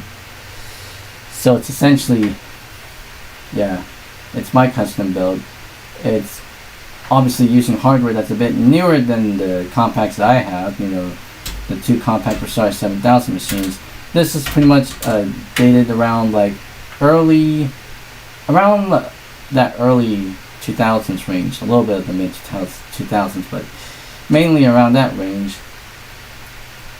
Yeah, I think it's probably a combination of the early to mid 2000s stuff. It's just got a graphics card. Well, the graphics card in here is probably around like early to mid 2000s, obviously. So this is pretty much a early to mid 2000s build of mine, a custom build of mine. And yeah, I'm glad you enjoyed me watching doing some tinkering stuff in this live stream, obviously, even though it might not be as interesting to some or most people. But hey, if you enjoyed it, I'm glad you appreciated. Like I said, if you enjoyed any of my content on here, that's also appreciated too. Any of the stuff that I put on this channel, because it's essentially like my side thing, hobby or whatever. Oh yeah, the colors on that is interesting. It's gonna take the camera off position. The design of this case, obviously, it's a pretty interesting one, because I haven't had a case that's like this, obviously, especially for a full-size one too, because this is a full-size case. You can see how it kind of like towers over the Versailles 7000 right here. It's a bit taller. This case is a bit taller than this one. You know, it's got 5 1/4. It's got five 5 1/4 inch drive bays. You know, some full size cases have, well, there's some that have 6. This one has 5, and it's got 2 3.5 inch bays. One dedicated for the floppy disk drive, which I have in here, and another one for anything else, like a card reader and such. I have a zip drive in this thing, obviously. I'll move these things out for a bit. Oh, hold you here for the time being. And yeah, this thing also has a integrated reset button. It has a dedicated reset button that I can use to kind of like hard reset the machine or soft reset the machine if I wanted to. This thing also has a integrated power button, obviously, but the design of this, you see the translucent green accenting on there, kind of reminds me of the iMac G3, obviously, because it's essentially what it's based off of. This style of design, like the little pinstripe like design, where the translucent green color stuff is going through that. Yeah, I like it. Being new old stock, it's pretty much as it is. The power supply in this thing is also came with the case. It's a 350 watt power supply, and it works. And compared to the Intel compact and the AMD compact, especially, the Intel compact had a 300 watt power supply, whereas the AMD one had a 250. This one's a 350, so it's about like 100 watts more than the AMD compact, but you know. And it's also the thing is also well, the box for this thing, it's a P4 ready case. So it pretty much the power supply has a P4 connector, obviously, you know, to get more power to the processor, obviously, because this thing, it being well, an early 2000s build. So I have stickers. I got stickers for this thing, obviously. I could probably show it to you on camera best I can. If you can see down here, there's a couple of stickers that I got for this thing. If I'm trying to get it and get the tripod down as best I can. These are the stickers that I bought for my custom build. As you can see there, I'll zoom in the camera for you. These are the stickers that I got for my custom build. As you can see here, I got a Pentium 4 sticker because that's what this computer is running on. The motherboard that I bought for this thing is a Pentium 4 based motherboard, and I also got a design for Windows XP and Windows 2000 sticker on it. This actually came from my personal collection. I got that a little while ago, probably for my for one of my projects, but I decided to put it in here, and I think it looks good. And I do have a name for this build, obviously, which I'll get into in a little bit. But yeah, that's what's on the outside of my custom build thing. On the inside, obviously, contains plenty more things. The most obvious of which is obviously the motherboard and the processor itself, obviously, of the stuff that I have on this thing. So, for those of you who might not know about this thing, the specs of this machine, well, this one has an Intel Pentium 4 processor clocked at 2.66 gigahertz. This one takes a socket 478 socket. It's a Northwood core, obviously, and yeah, the motherboard, this is a D845 PESV. I thought it was a GEBV2, but that one is the one with VGA. This one does not. So, anyways, yeah, and obviously there's also some other things here too. Since this case doesn't have any front I/O, I added this one, and it pretty much has USB ports. That's one main thing I wanted, because the motherboard already has front USB port headers, obviously. And then there's also some other stuff on it too, like the SPDIF connectors, the audio ports, like the headphone, microphone, IEEE 1394, and a card reader, but might not be using these. The USB ports work, obviously, though.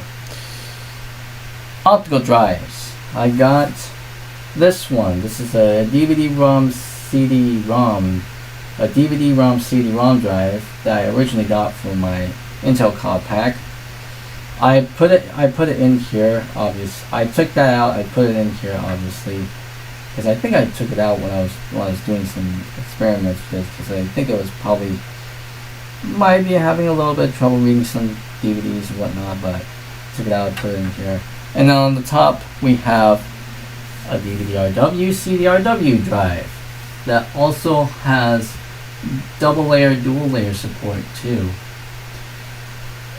So, yeah, this is, being the topmost drive, this is probably the main drive I might be using, but I still have this secondary drive if I wanted to load in a second disk.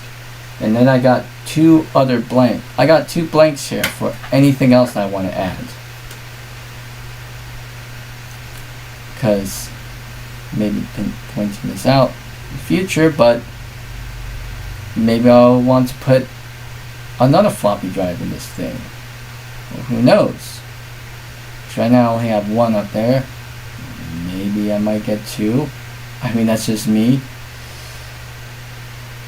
Yeah, you can't really see down there, but I got a little bit of a connection here. So as far as the front I/O thing that I have in here, I kind of did this little contraption here. So I had them connected to this thing that plugs directly into the motherboard. So that's essentially like a I/O connector, another I/O connector that connects to the motherboard, obviously. So it has two USB ports and audio headers, audio ports. So the audio header port stuff goes to the onboard audio and not the sound card I have in here, which the sound card that I have in here is the Sound Blaster Live SB0100. That's a Sound Blaster Live 5.1 that I have in here. And I have a USB 2 card in here. It's an Adaptec. Is it an AUA-5100? Yeah, I think that's probably what it is. Adaptec, a USB 2 card in here. Obviously the board supports USB 2 natively. And yeah, there's I also added in, you can't really see it, but I also added another card on the very bottom, PCI port, because why not? But a modem card. It's like a PCTEL it's like a V.91 something modem card, just like the one that came with my AMD compact and Intel compact and even my childhood compact. It's a simpler model, obviously. Xander, because why not?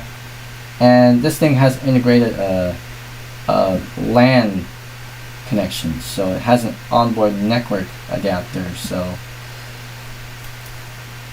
that's all I had to say about the hardware of this thing. Oh, and that thing went to screensaver mode as soon as I turned the camera over.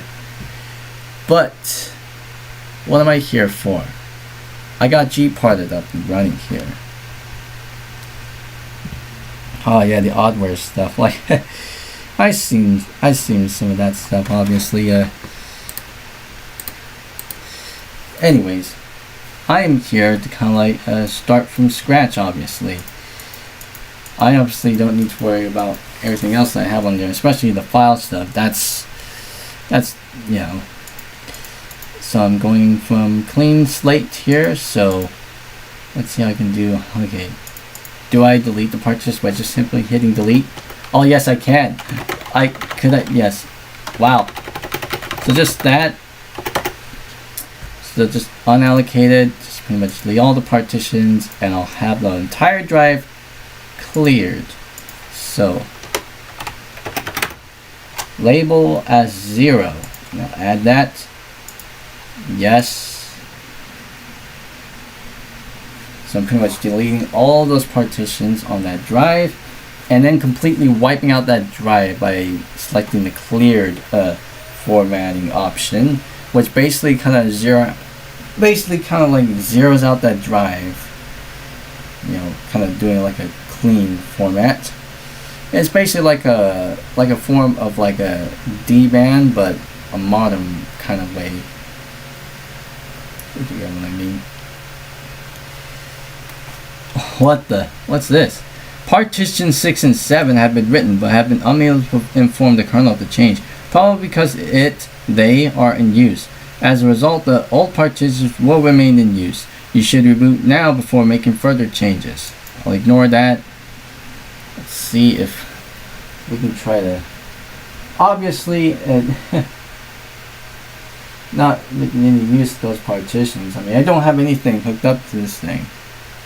Well, not. Oh, and it's gonna warn us about those things.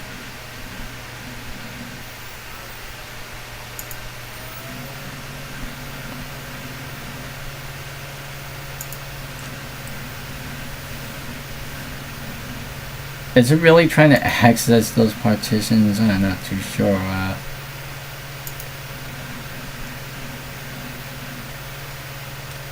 Okay, it might not do it successfully.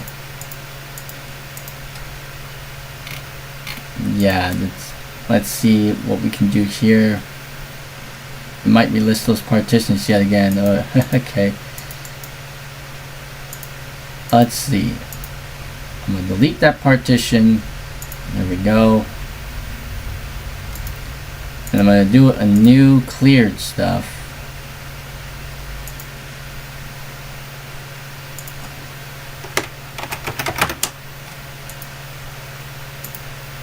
So it's pretty much doing the whole thing again. There we go. You see right bunches zeros and then flush operating system cache. So pretty much just zeroing out the entire drive cleanly. And it'll leave the unknown stuff there. So delete. And now we pretty much have a clean slate to work on. Now I'm gonna have to make sure those partitions are within the 128 gig partitioning space.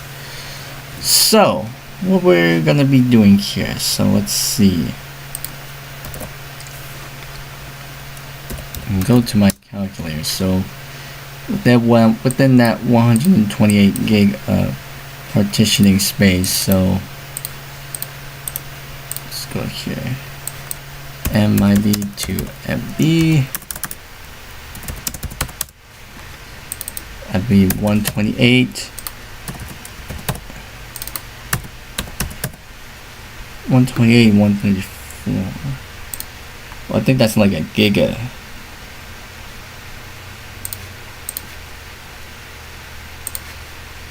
Yeah, 128, 137. Okay.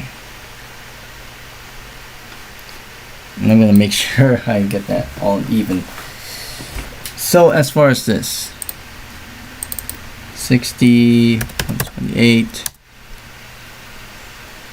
So let's see if I can make a 128 gig partition, accessible one, or even a 160. Let's see if a 160 thing works.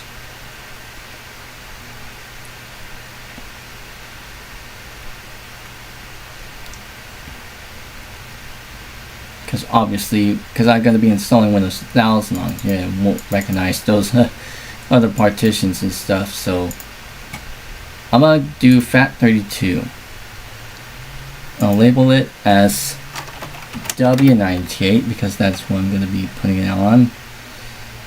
And let's see if I can make like 60 gig partitions. 60 plus 60 times 3, that's like 180.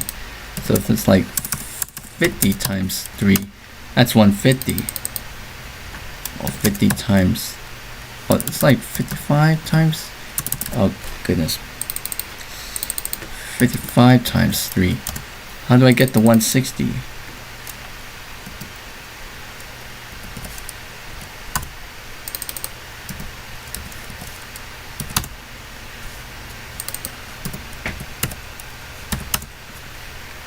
Well, that's close.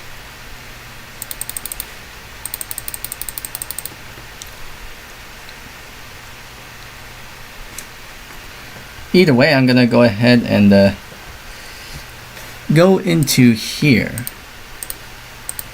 and we'll actually go into my favorites and see list of partitions setup that I have on here on all the other stuff that I had.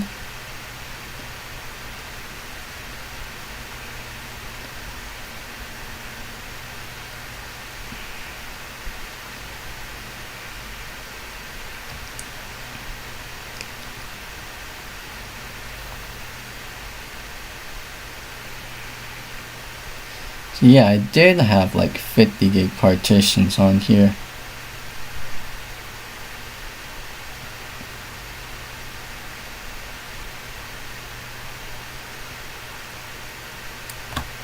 So let's see how I can do about this. So as far as the 50 gig partition, It's like 51,200. Oh, is numlock on? Not on. Okay. That's a low pitched sound. So I got a 50 gig partition there. And another 50 gig partition. This is for NTFS. And that'll be W2K. And another 50 gig partition that's for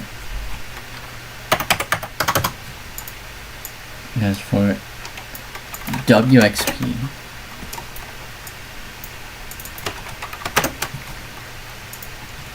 And then I had the rest. So that's like 50 gig partitions, and that equates to 50 times 3. That's 150. So I got a 150 gig partition. And 150 plus 20, or 150 plus 10 gives out 160.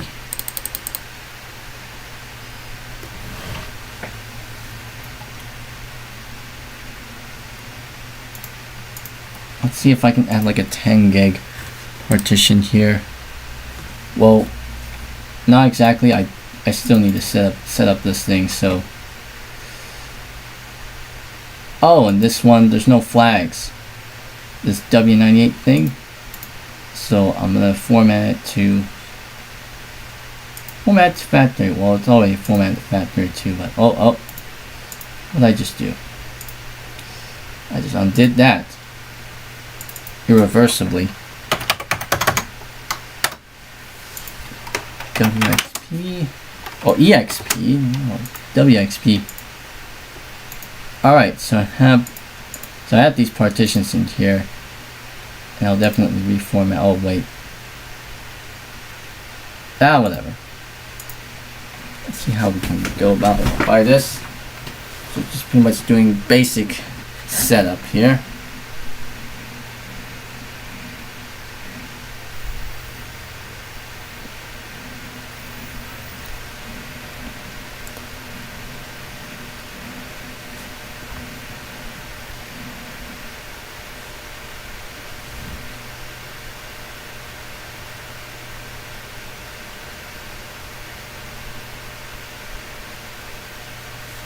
Alright, so that seems to be done.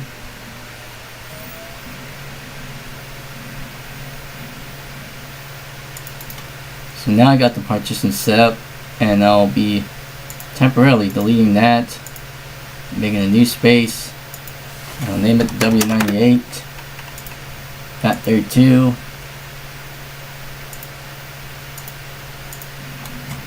Just pretty much keep doing that thing again.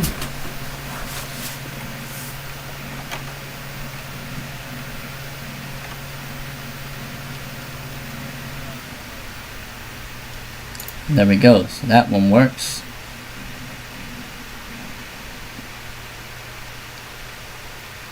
So at the moment I have a pretty basic setup, and I'm also going to refer back to, well, we refer back to the, well, it's fun watching, but it's getting late for me. Thank you for your tech support. Oh, thank you. Stop by again if I notice your stream. Good night.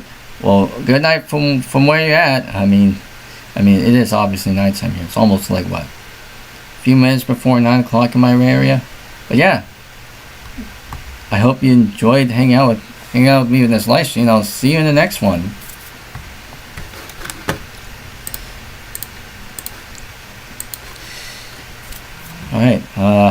Alright, what else?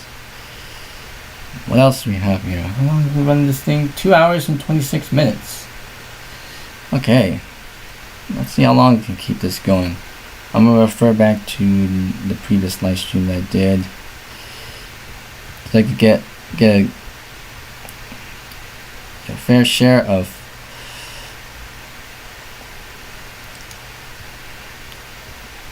the partitions I have set up on here, if this thing will load.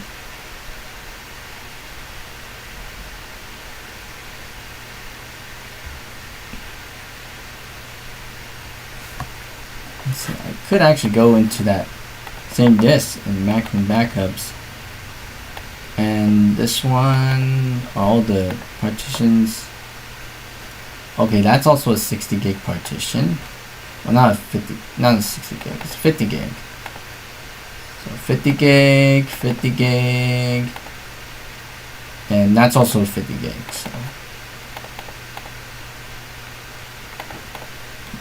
okay, so yeah, 50 gig partitions. So that's a pretty basic setup here.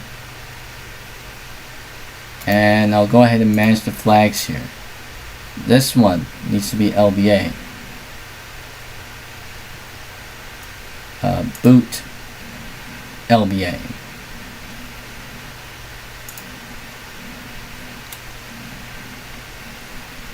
So those ones here.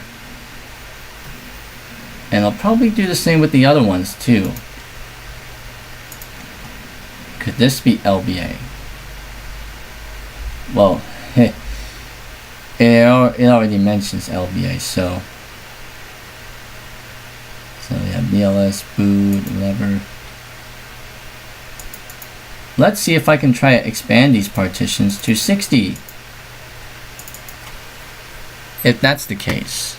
But that'll pretty much move it out of that boundary, so especially if I want to install Windows 2000. So 60, that's 16440. Just trying to take advantage of the extra space. But then I had to kind of like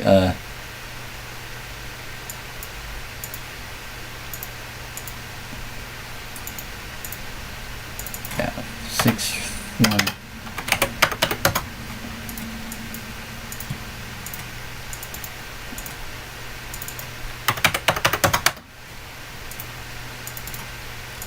And then move this back.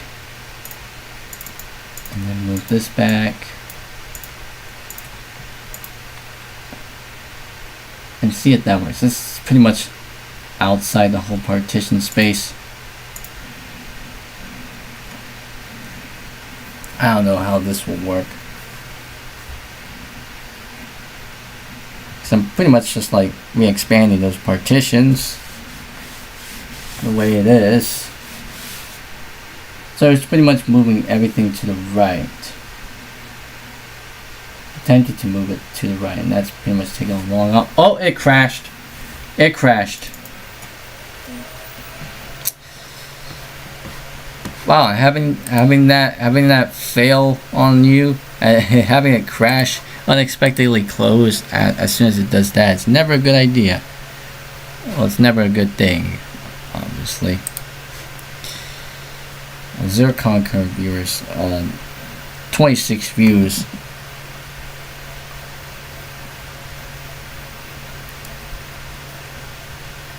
Never a good idea. Whoa. Yeah, the stream came up on the other phone.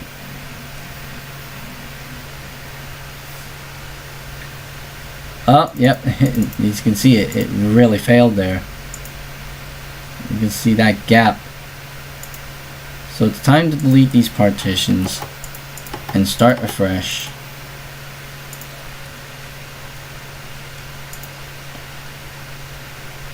Cleared. So delete partition, delete partition, and delete partition, and then pretty much just wipe out the whole drive. Cleared.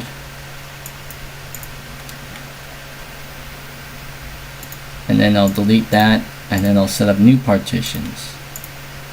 Both 60 gig. Just test. W98. Another one, NTFS. 61440 for Windows 2000. And then another one for Windows XP. Because yes, I am doing a triple booted system.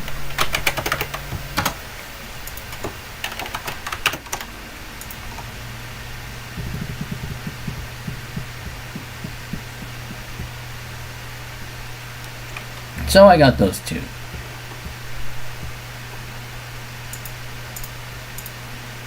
I'll hit apply.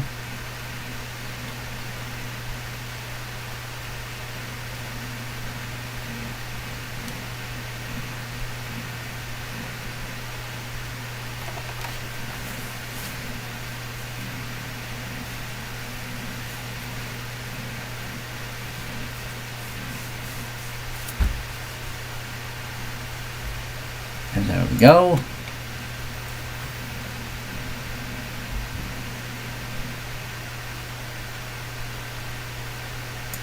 So we got all those things set up.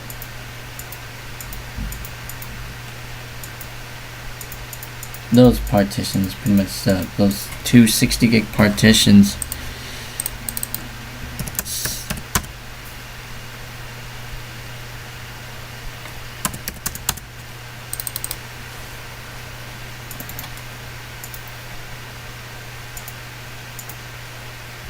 And we can only make up like 4. Obviously up to 4 primary partitions. It's not possible to create more than 4 primary partitions.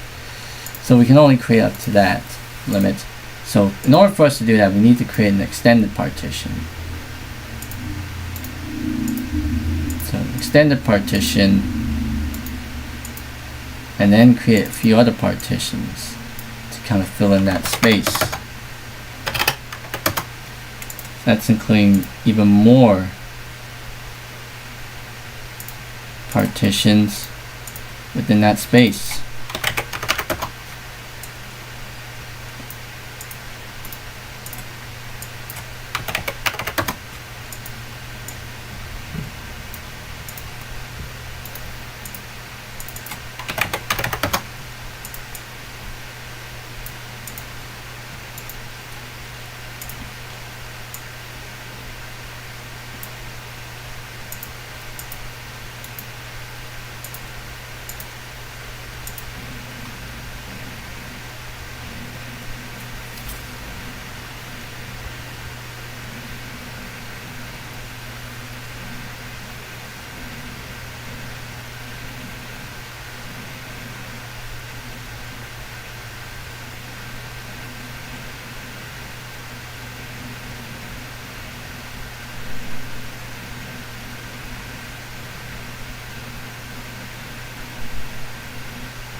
It's creating all those partitions, and I will go ahead and just double check with the Windows 2000 disk all the way over there. I'll have the Windows 98 disk too, and the Windows XP disk.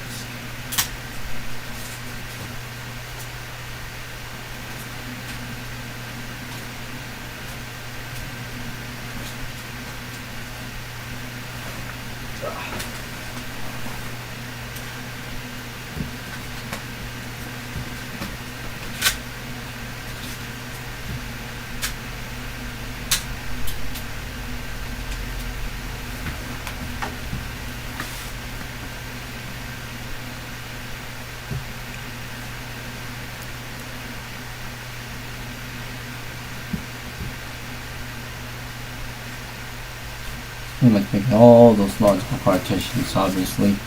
And there we go. So we got multiple partitions on this computer.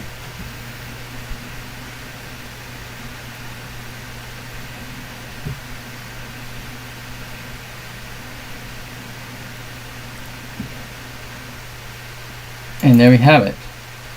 We have the one LBA stuff. So as far as this one goes, the first numbered part, that drive will be boot LBA.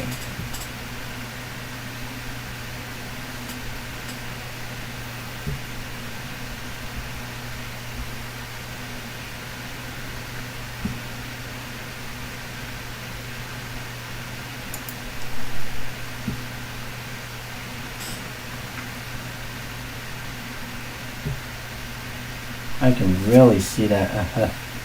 the access light going, the red access light on that thing going. That boot LBA, and it goes.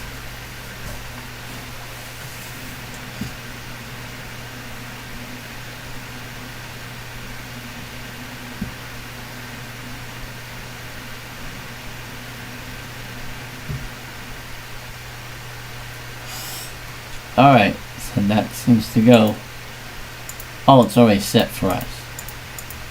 Okay. That also applies to the other ones too. Yep, I don't see any LBA stuff in there. Neither any of these other ones.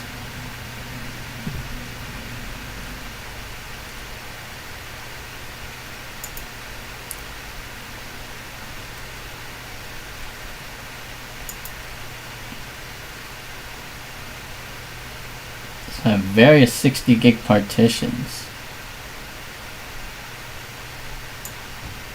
Anyways, now that we got that out of the way, let's go ahead and see if I can try to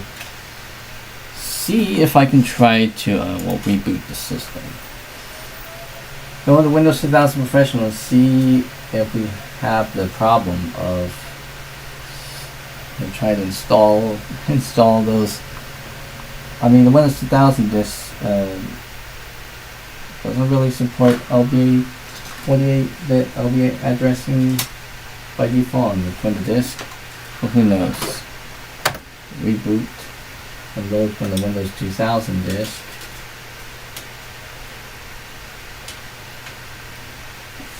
Oh, F10. Press any key to boot from CD. There we go. Setup is inspected. Here's hardware configuration. Windows 2000 setup. There we go. Oh, the camera's out of focus. There we go. With 2 concurrent viewers. Now it's loading all of those things.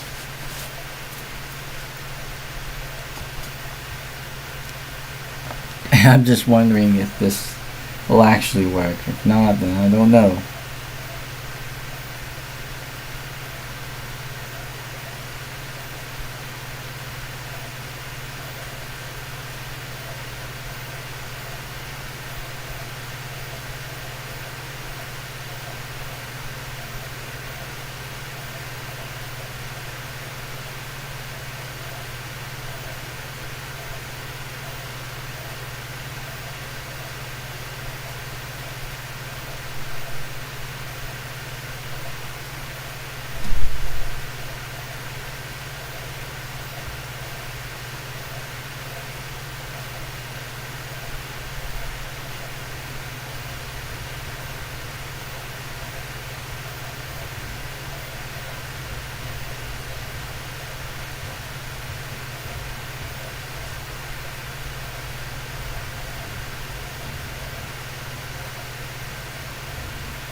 Excuse me for a moment.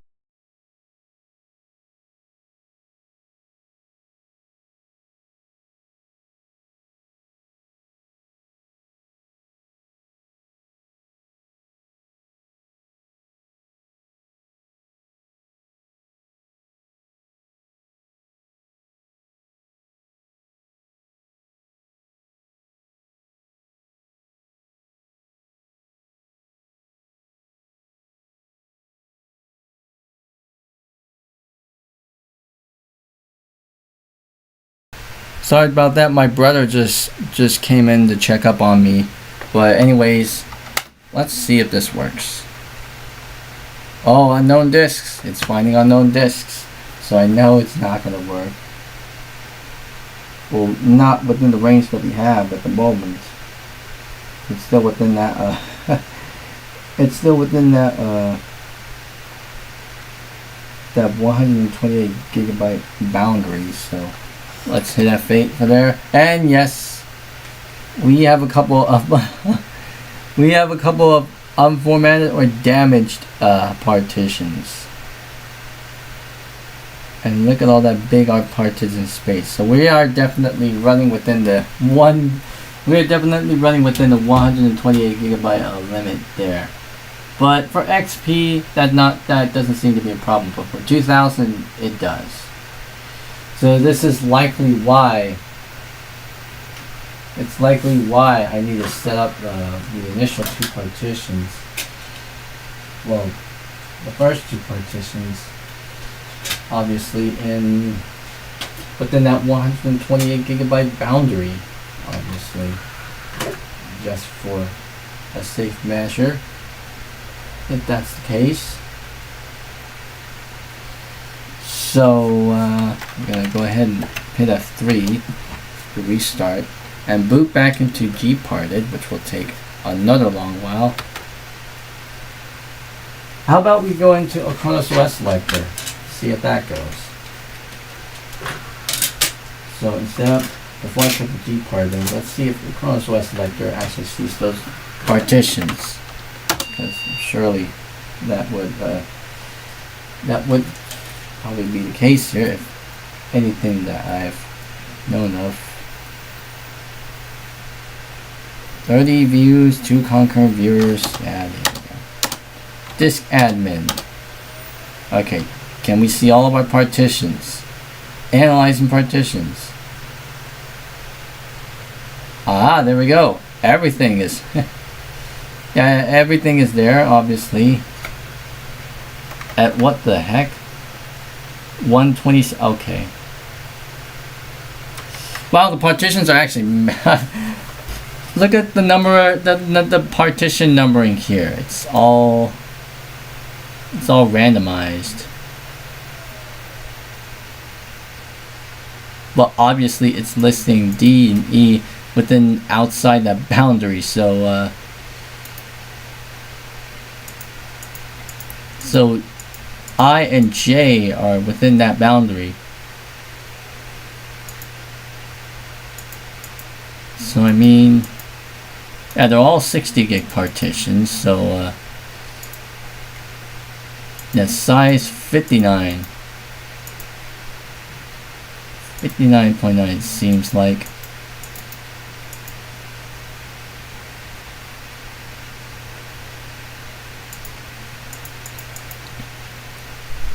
This is what our tabling looks like on our Acronis OS stuff, obviously. So if we delete all those stuff and just start with a fresh slate, and that seems to be a pretty quick job. Now we gotta make sure that we have other 60 gig partitions. And yeah, it goes into that specific stuff. So we shall create more 60 Gs and another 60 G.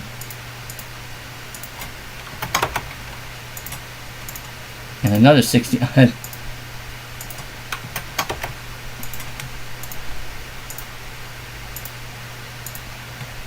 So this is pretty much stuff that we're doing. And there's like this is like free space here. That's kind of like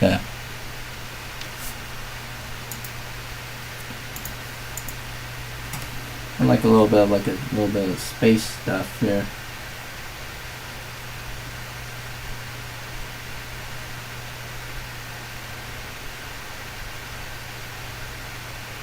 Yeah, table, as you can see here. So what if I delete that and then I create the full partition and make that as primary. And I'll change the label to WXP. So we got a couple primary partitions here.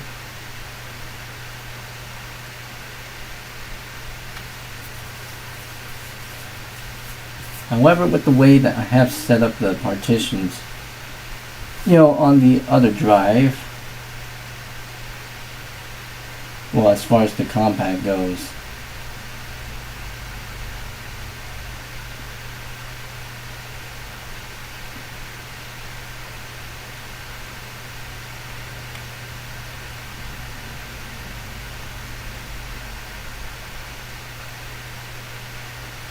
yeah, I think it was something like this. So I'm gonna actually go in here and not set this as primary. So that'll be the Windows 2000 partition. Let's see. Change label W2K. And then the other one, I'm gonna not set that as primary. I'm gonna make that partition, well,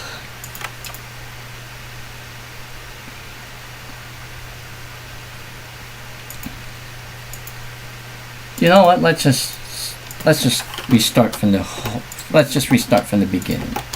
Why not? So again, starting off from a clean slate.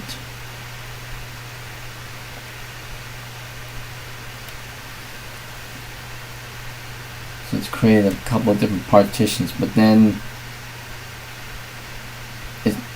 I'm just pretty much redoing everything there.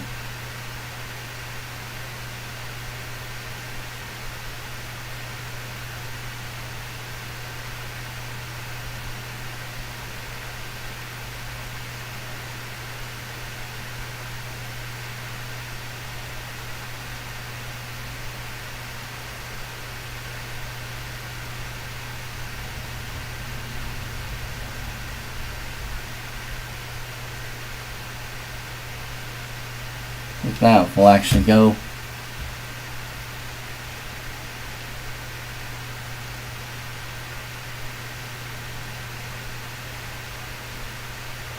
oh, it's creating another partition.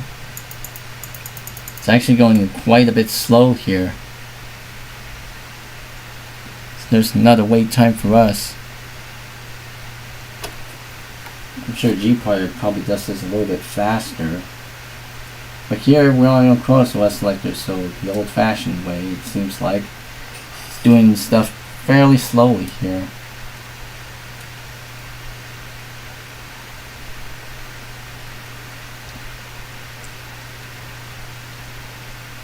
And I do apologize for the horrible strobiness here.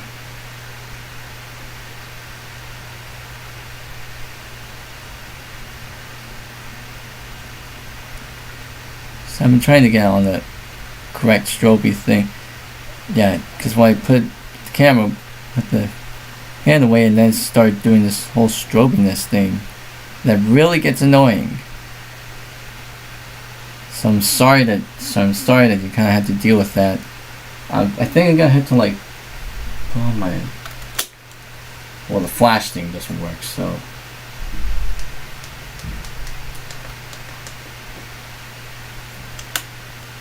Yeah, there's absolutely no way that I can change the shutter speed on this camera because it's constant, always constant. So if I press configure video, all those options are blanked out.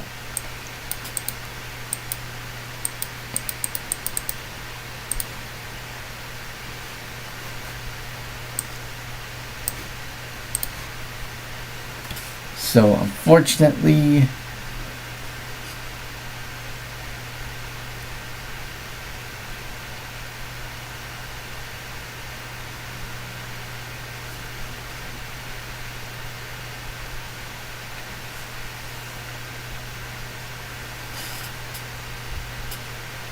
yeah, that's probably why filming CRT footage on this thing, especially for computer monitor stuff, is a bit challenging with this camera. especially when being used as the USB camera, and you can't really adjust the settings on the fly. That's the one fault with this camera, obviously, because it seems to do everything on auto all the time, and I can't really manually do a manual adjust to this thing. So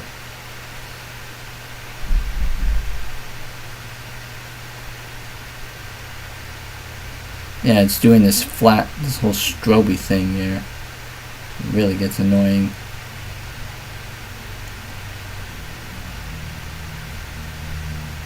So I'm sorry about that, but I guess we're gonna have to live with it for now. Unless if I pull the camera away.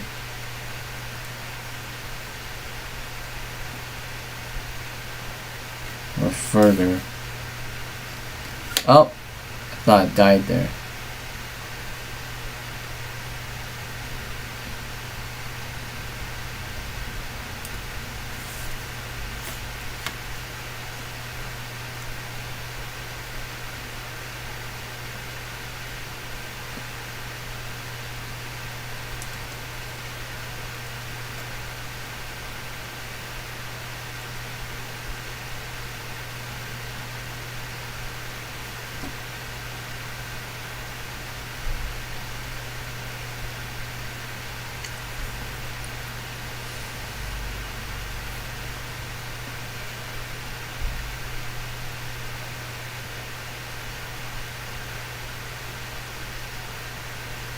That's still doing those operations, eh? Well, we got someone here. Hello, thanks for coming to the stream. So we can use to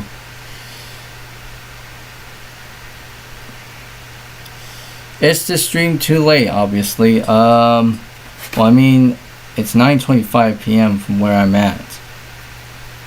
So I could probably end the stream soon. I mean, almost at about like 3 hours in.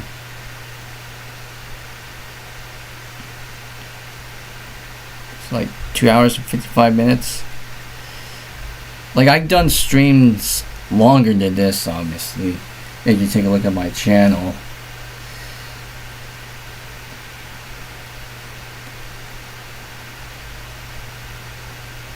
I'm just trying to make sure that this thing is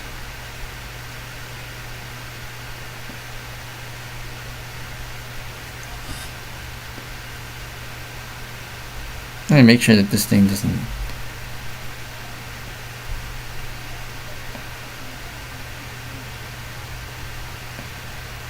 I think it's pretty much the whites on this thing is pretty much like kind of doing the whole strobe thing, obviously, because the camera's trying to do there's a whole auto adjusting and such. Oh, now it's done. Excuse me.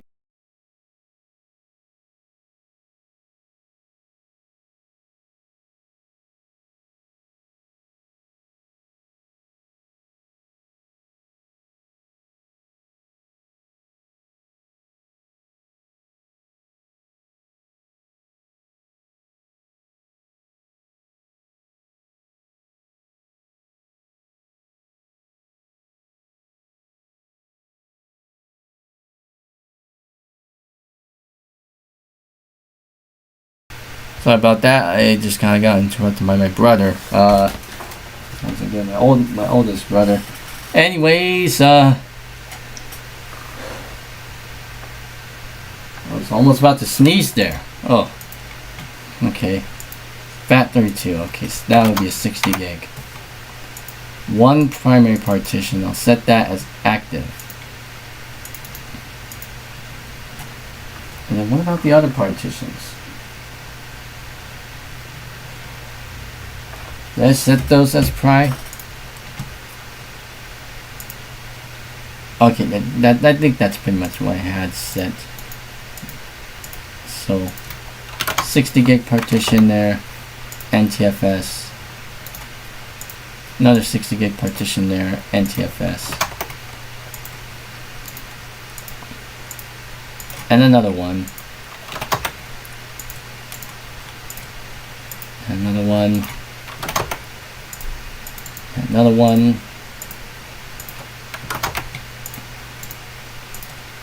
Another one. And that one lone one there. It's pretty much taking up the whole thing. And that's pretty much what we have here as far as the setup goes.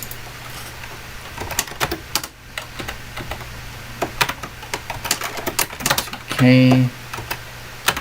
Jump XP. And then all these ones pretty much for whatever I need to do.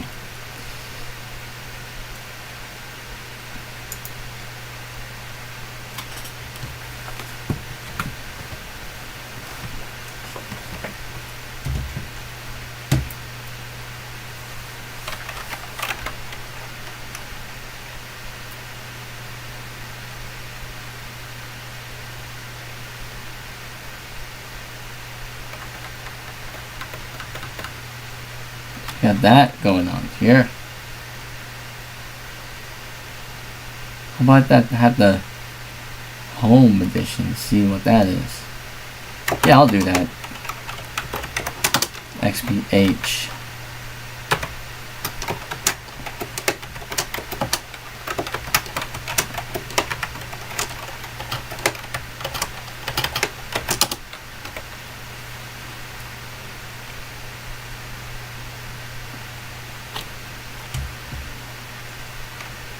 And now I'll just have the other drives as filler.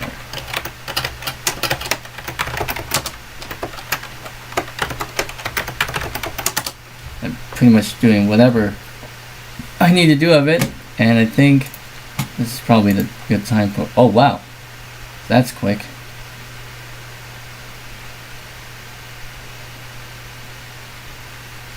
$15. I think I might as well head out because I need to eat. So I'll be back with you guys in a bit.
Alright, I'm back. And here's our setup. Now I've been wondering, does this setup actually work? I'll put in my Windows 2000 disk just to test. So putting that disk in, put the Chronos OS disk back in its jewel case, and I'll hit exit or hit OK.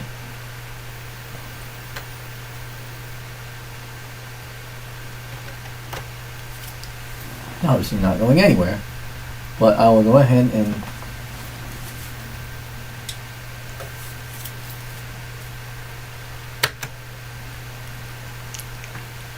concurrent viewers, 43 views. How long was you going? Done 3 hours, 3 hours, 3 up. Nonsense. Okay. There we go. Going there. Yeah, beep.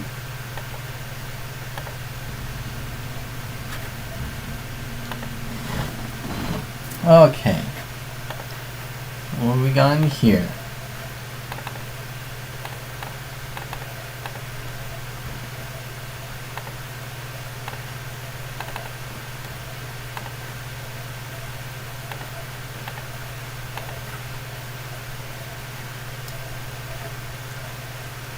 Oh, 3 hours and 24 minutes now.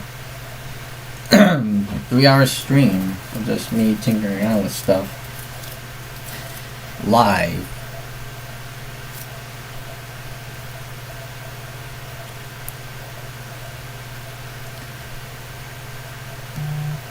As you can see, all of this is in real time. It was not edited.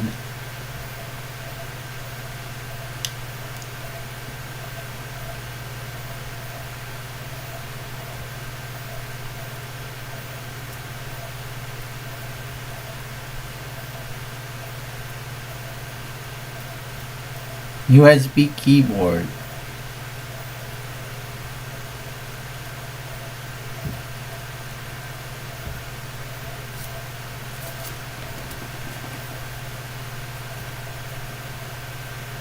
Well, hello, Julius Cruz 2000. Welcome to the live stream.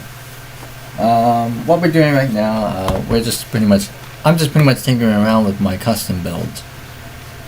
I mean, this whole stream is essentially just me tinkering around with some of the computers I have in my retrocomputing collection, including my custom build and my AMD compact.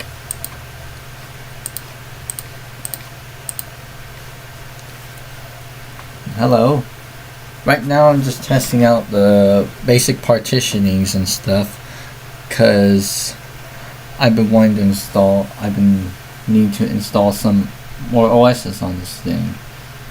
This is pretty much resetting up my hard drive to how it was when I had that 160 gig drive that I got from this thing. So let's see, enter.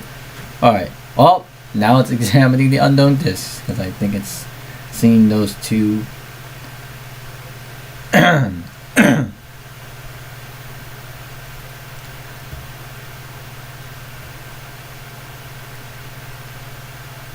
Yeah, it's examining those unknown disks. I think the Windows 2000 disk doesn't recognize it, because I think it doesn't support 48-bit LBA by default.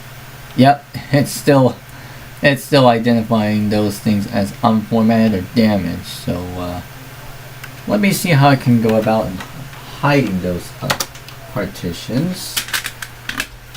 So hiding those partitions from the OS. Okay, the drive is not. Okay, there we go. It was taking a while for it to kind of like eject. Okay, non-system disk.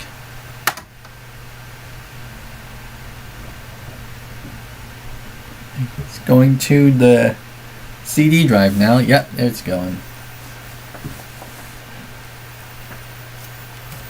Chronos OS selector 5.0 special. Run disk admin. Proceed.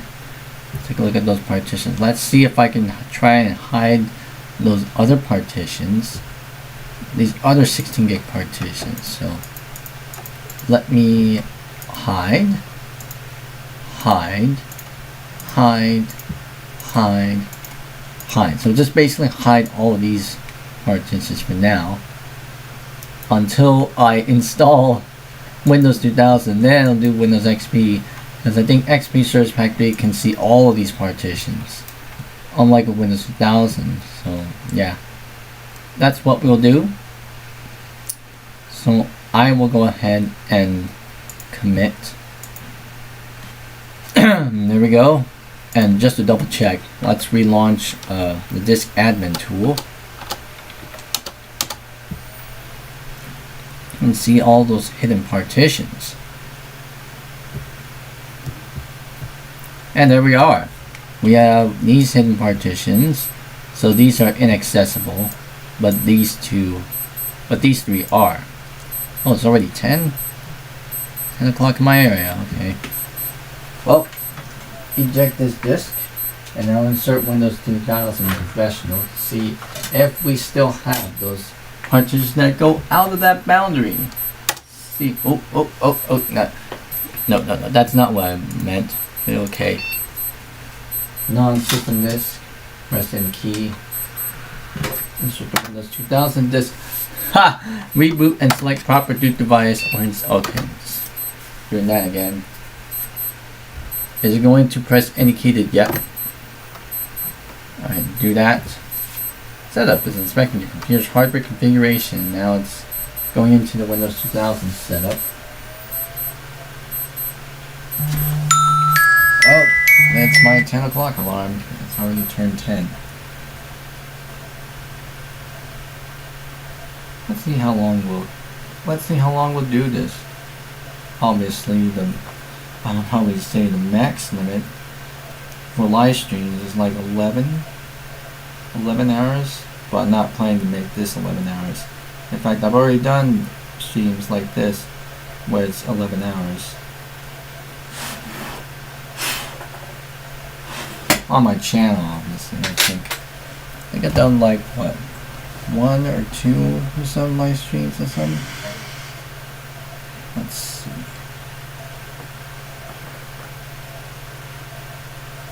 Yeah, I've done like 2 at most. 45 views.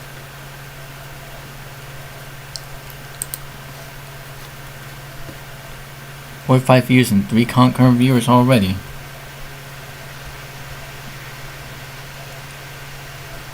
We're still going.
Alright, welcome to setup.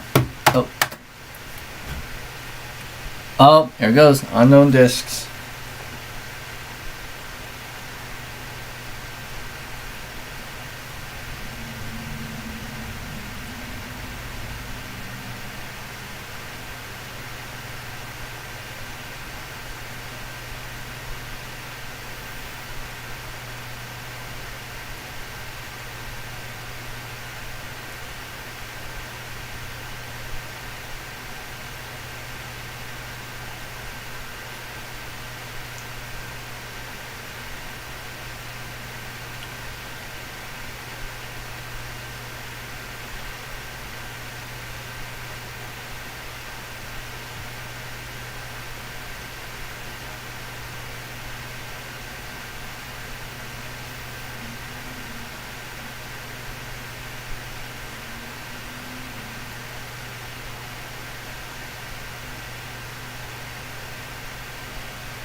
Oh. Yep. Unformatted or damaged. So, yeah, let's see how I can remedy that. We'll make 50 gig partitions. Yeah, I guess that's what we'll do. Make a couple 50 gig partitions to kind of fill up that space.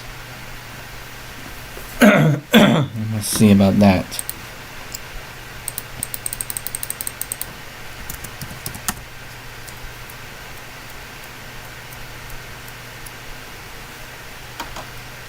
So F3.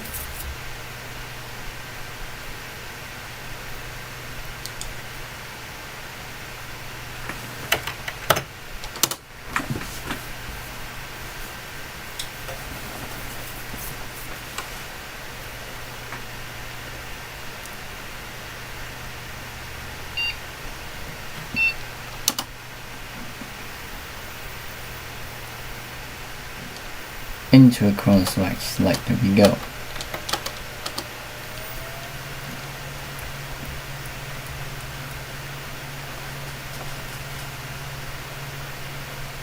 Yeah, we have a 60 gig partition. 60 plus 50 plus 50. That's 160 gig.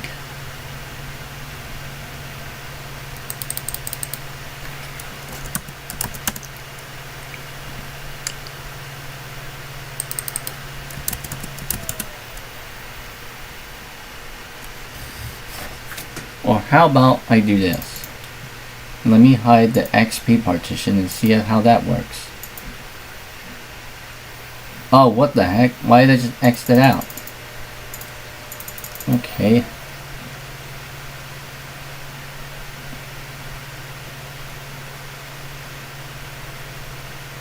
Oh, that was very quick. So I got Windows 98 and Windows 2000 in there. And I hit all these other partitions from view. So let's see if I can insert the Windows 2000 disk and see how that changes. Because if not, and if it still sees the other partitions, then I don't know. Let's see. Insert that disk. And I'll hit OK.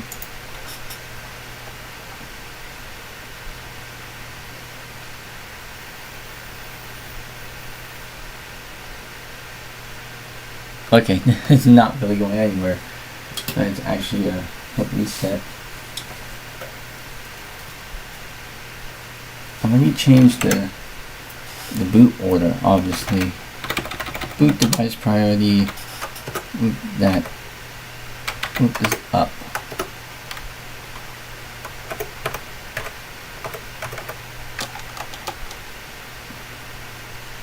Or could I put this up?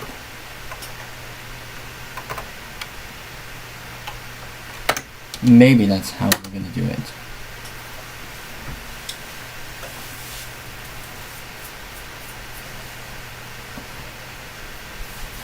Okay, let's see how this goes. Press keep boot from CD. And going back into Windows 2000, in we go. See if we actually kind of like,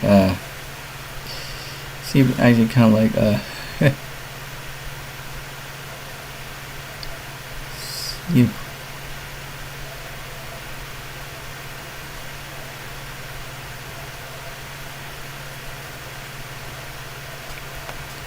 Yeah, let's see if we actually get this in.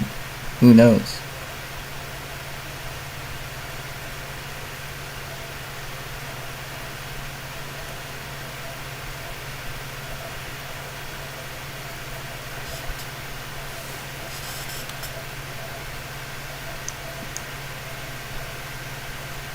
.48 views already.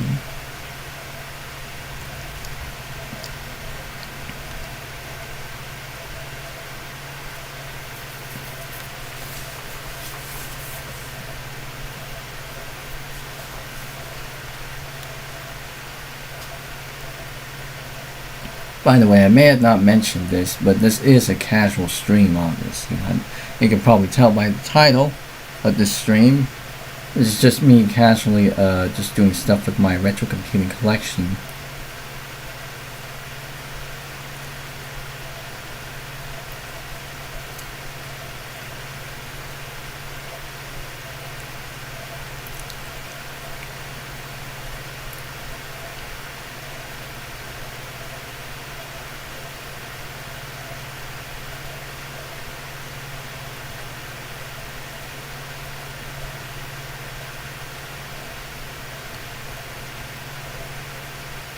Waiting for all those things to be loaded in, obviously.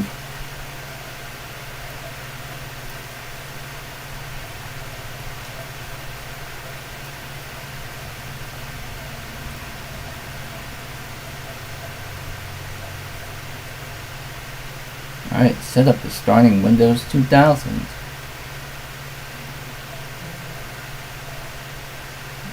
There we go. Welcome to setup. This portion is setup program. Okay, we don't need to worry about that. Let's see if we can see if all the partitions and stuff. We're just gonna scan those unknown partitions and say formatted damaged partitions again. Let's see. Oh, it's examining those unknown disks again, and I guess it's gonna go ahead and just go into unformatted and damaged, even though we hid those other partitions and only have the 98 and 2000 partitions.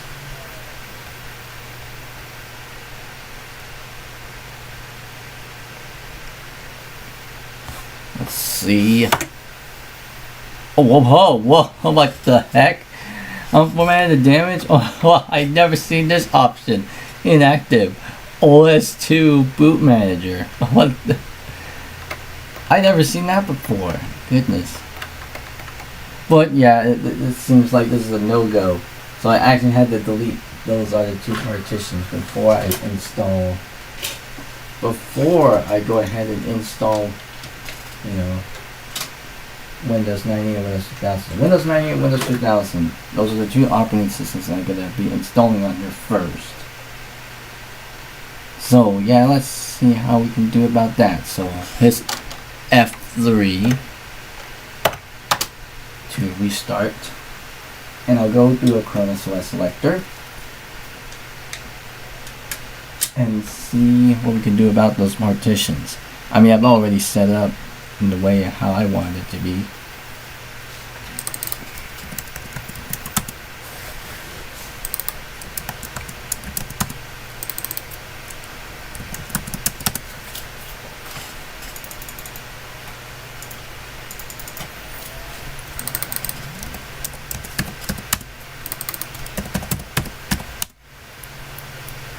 I mean, 128 divided by 2 equates to 64. So, I mean, we have 60 gig partitions. So, yeah, I'll delete all these partitions, because even hiding them doesn't really do matters. So this is what we had to do for now. These ones. So this is pretty much the setup that we have for now. Pretty much. Although, here's what I'm gonna do. I mean, I think I'm gonna have to leave it this way.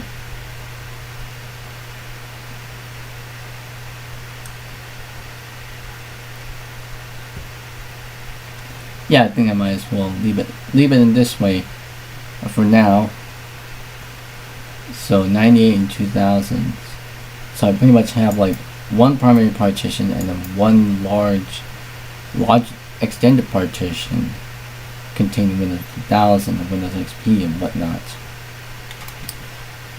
Well, let's see about that. Insert my Windows 2000 professional disk and hit OK.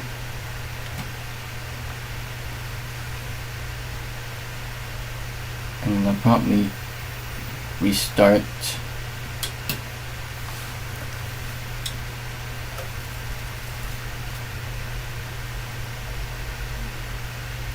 51 views already.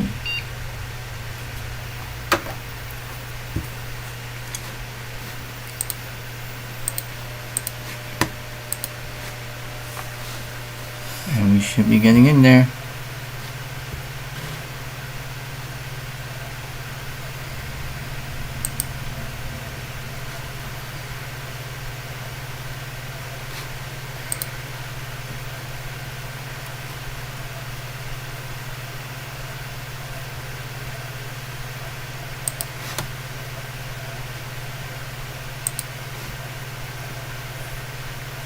So it's going through the whole loops again.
Slowing all those stuff, all those drivers.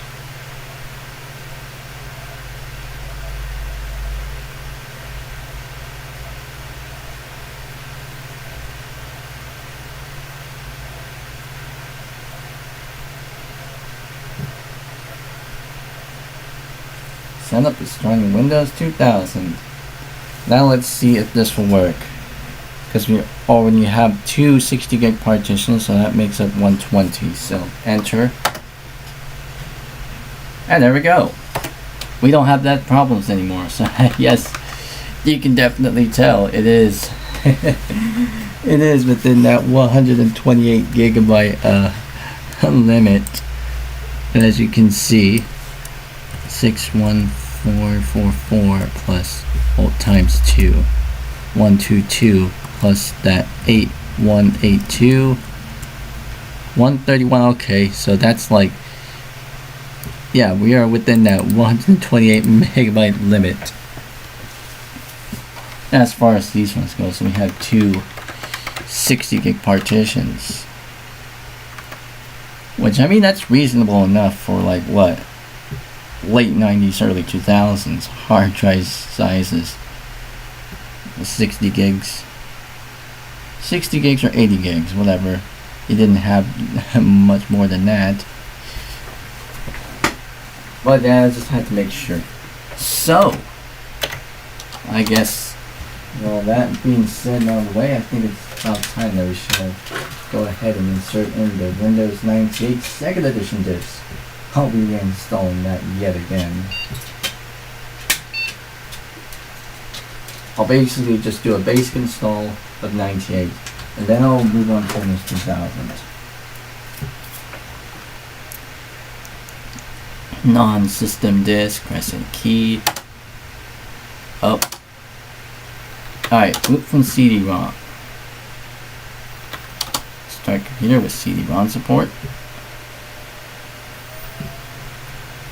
So basically, after we set up 98 and 2000 on here, I will go ahead and move on to setting up the other partitions that I have on the system. So, I'll do fdisk just to double check.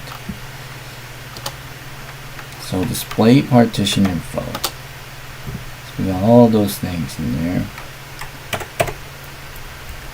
Alright, so let's do does this contain, yeah, that's format C:\S/Q. Well, not backslash, it's /S/Q. Yes, we'll do quick formatting just to save ourselves some time.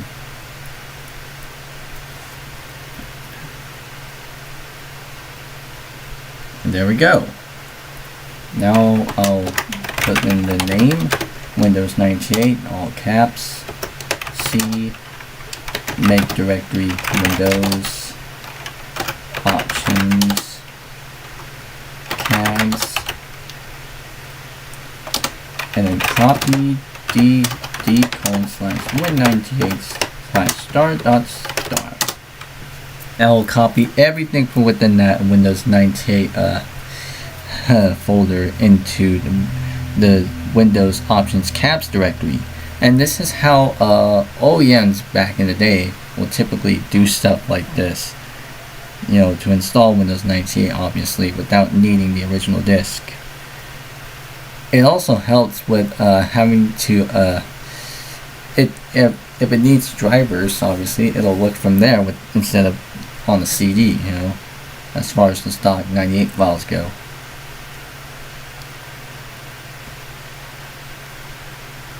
#51 views, 3 concurrent viewers.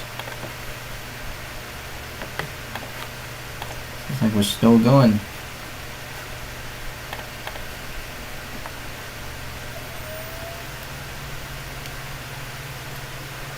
Three hours and 15 minutes. Oh wow. Seems like we're almost moving up to 4 hours. Alright, so those are the files copied. And I don't need to do anything extra to get CD-ROM drivers and stuff to work. So it's just a simple matter of just ejecting the CD out from the disk. And then just moving on to installing Windows 98 from there.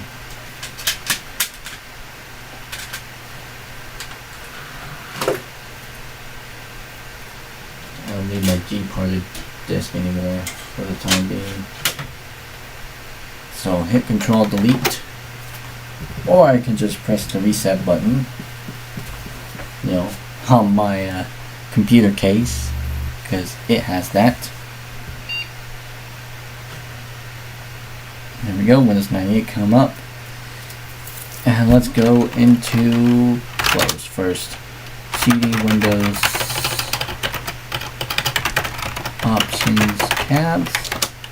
Do close on that. And then we'll do setup. We could use the IS command to bypass the scan disk. That's what's coming up, but we'll just use this. Please wait while setup initializes. Setup is now going to perform a routine check on your system. To continue, press enter. To quit setup, press escape. And there's scan disk running on there. File system, free space. And that runs pretty quick for a 60 gig partition. Welcome to Windows 98 setup. Congratulations on choosing Windows 98, the software that makes your computer more powerful, reliable, manageable, and entertaining. And don't mind the strobe effect that's going to happen throughout this part of the video, because I think that's just my camera just kind of like doing its own thing, whatever. With Windows 98, you can connect to the internet quickly and easily, and Windows 98 is even easier to use than Windows 95. Setup will take from 30 to 60 minutes, depending on the speed of your computer. To begin setup, click Continue. Now it's preparing the Windows 98 Setup Wizard, which will guide ourselves to the setup process. And there we go. Select the directory. Selected the directory where you want to install Windows 98. Now it's wanting us to install into c:\windows.000.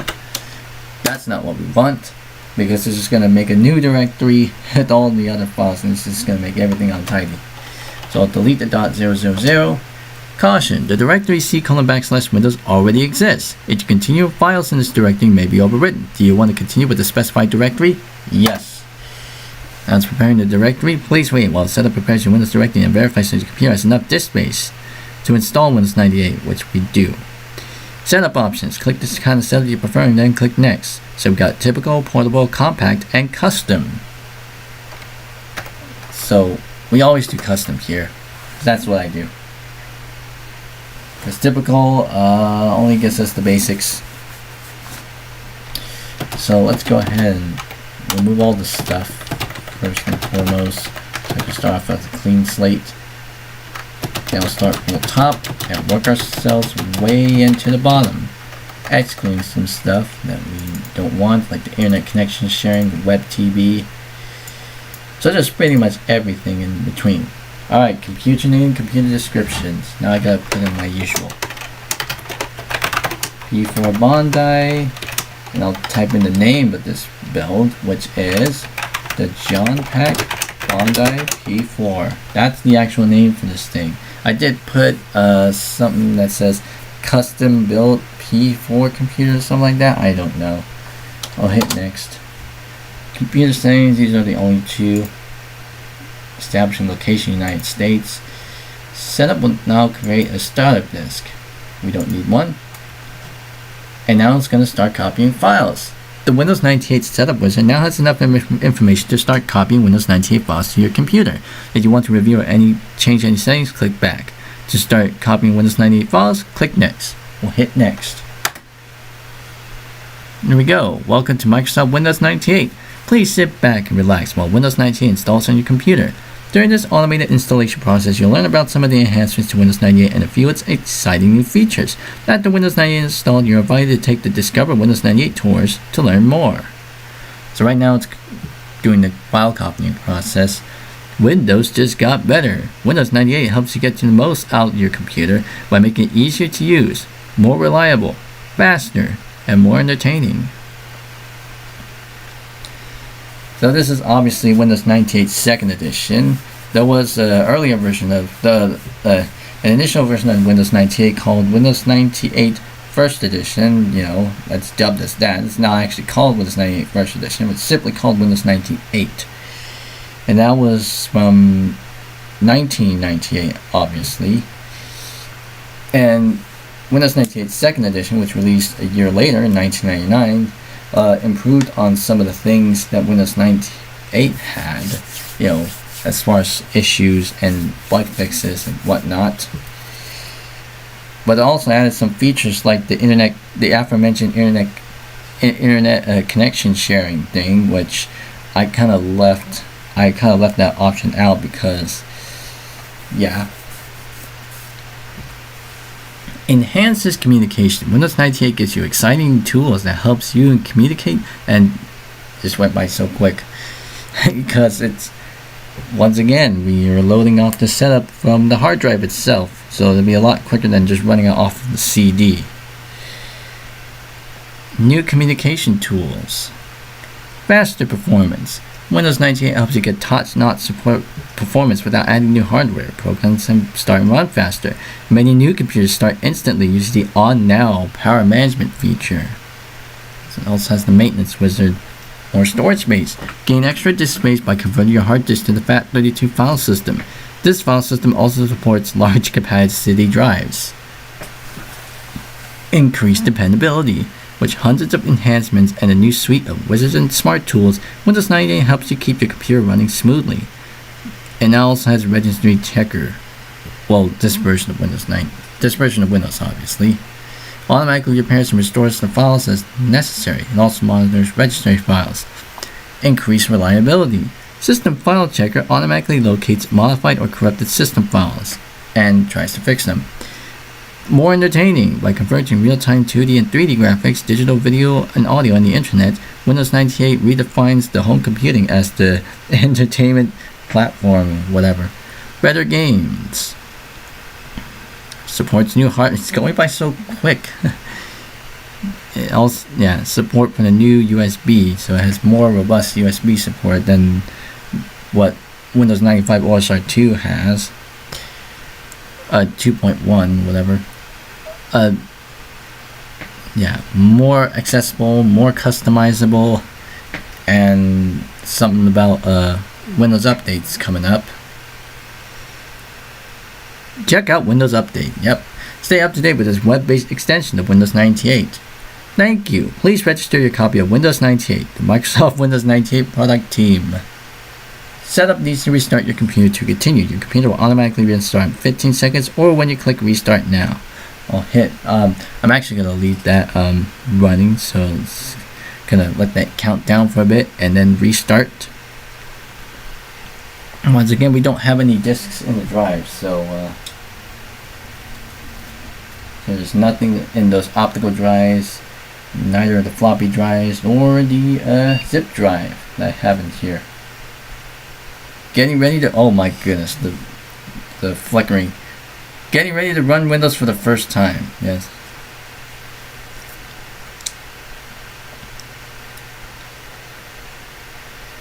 Alright, there we go. User info. Type in my usual.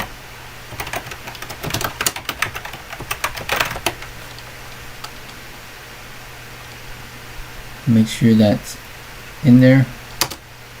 Alright, license agreement, I'm totally just read.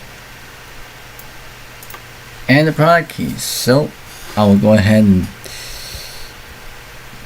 and not show it here. And I'll type it in.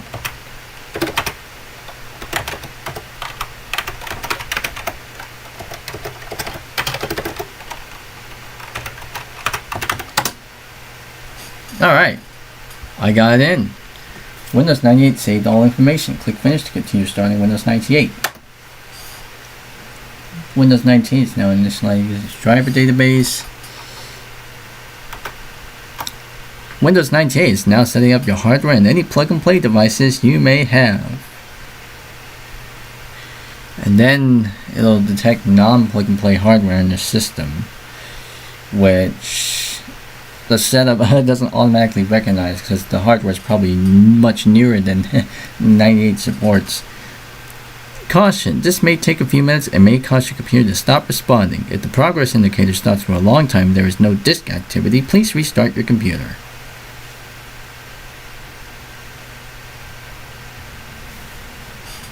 So it's kind of detecting whatever kind of hardware that we have on the system, which I don't think it can detect any of the, well, some of the hardware that's on this thing, especially the USB 2 card that I have in there, and even the sound card I have in the system, because there's no built-in drivers for that from the Windows 98 CD, obviously.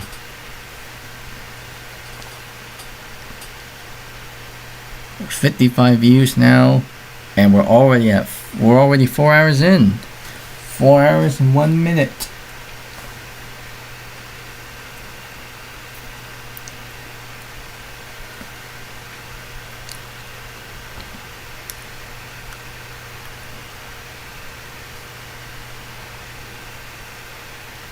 And then it's gonna try to set the date for us. Time and date for us.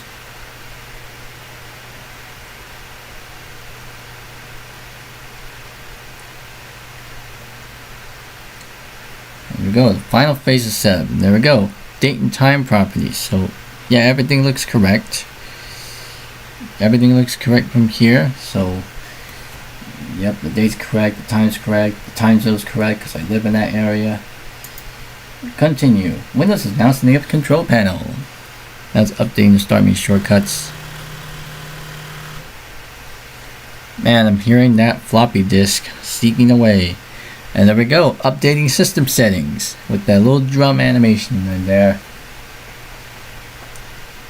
Kind of helps if you're, oh, I'm seeing hard disk activity coming from the blinking, flashing red LED on the case itself. So that's working.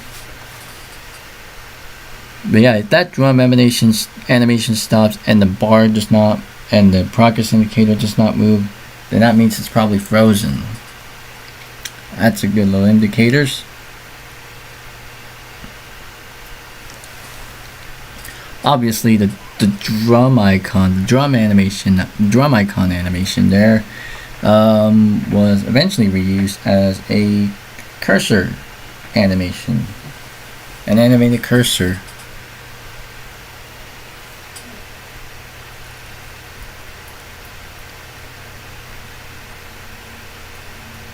Oh, it's going through that window.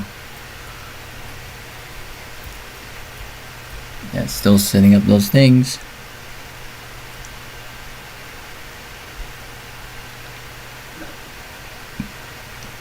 So once we set up Windows 98 on this thing, once we had the basics set up on this thing, we're gonna go ahead and install Windows 2000, obviously.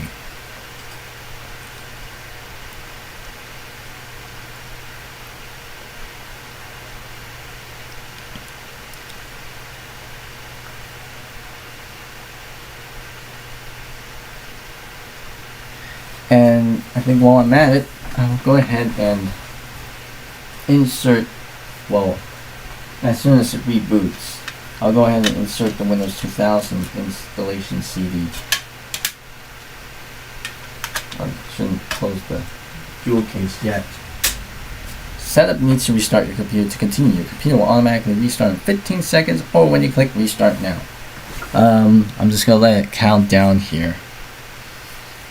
And I'll open up the disk tray, let it reboot, and let the CD tray close itself.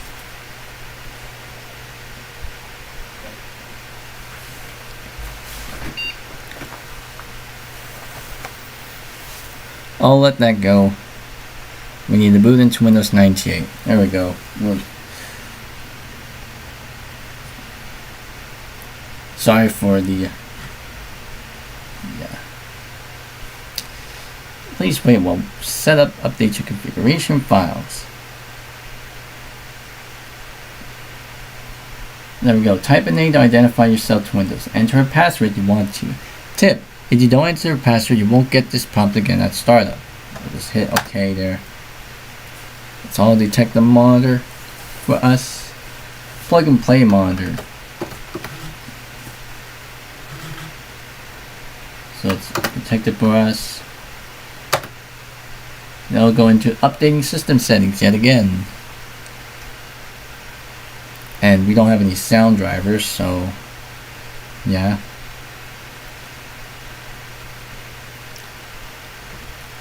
And here comes the welcome to Windows 98 thing, which is a lower color depths and such, and we don't have any sound, so welcome to the exciting new world of Windows 98, where your computer desktop meets the internet.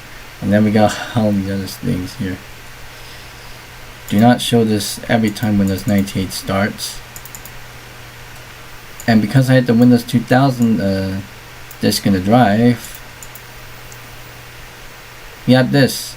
The CD-ROM contains a newer version of Windows than the one you're presently using. Would you like to upgrade to Windows 2000? Nope. I would like to install Windows 2000 on a separate partition, which is what we'll do right now. So hit restart. And I'll go ahead and boot from that CD.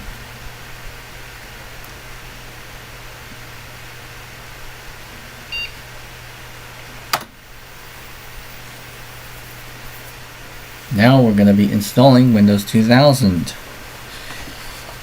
And before we go ahead and install Windows 2000, obviously, on this thing, we need to make sure that we quick format the partition that we want to install Windows 2000 on. Now obviously there is no option to do a quick formatting on Windows 2000. The XP does that, obviously not 2000. So we had to do it under the recovery console. So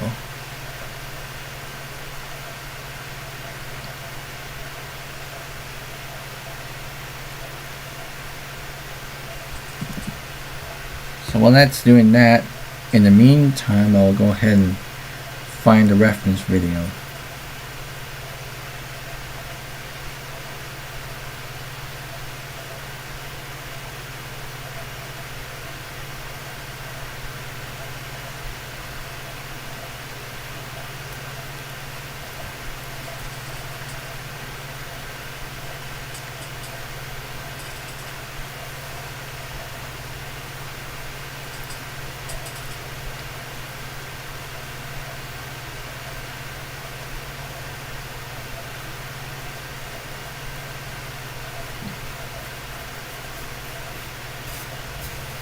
Still loading all those things.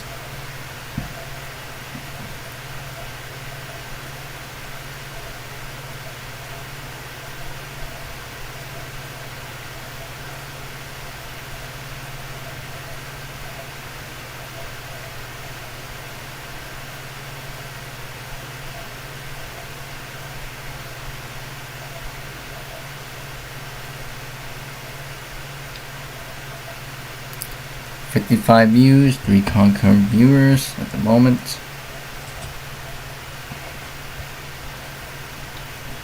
Setup is starting Windows 2000.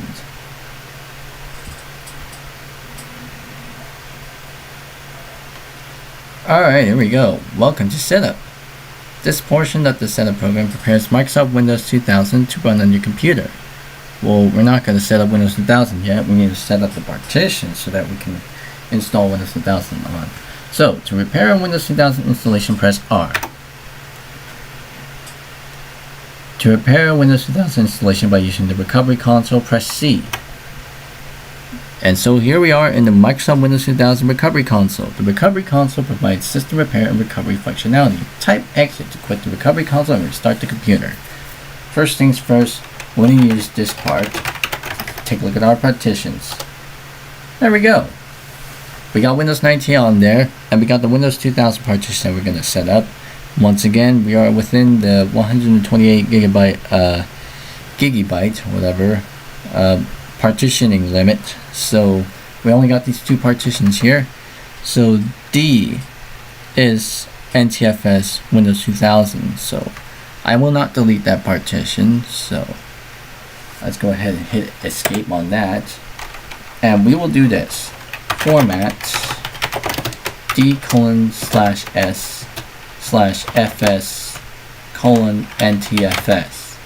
Let's see if this works. Oh, S. There, you can't make the drive bootable by using the S command. That doesn't work.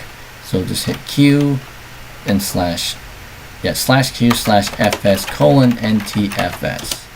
Caution, all data on non-removable disk drive D will be lost. Proceed with format? Yes. Now, unlike with Windows 9X, there's no indication of how much it'll be formatted. Ah, there we go. So back to the dump me back into the command prompt. So back into this part, and there we go. It's fully formatted for us for use. So let's hit exit and reboot into setup yet again.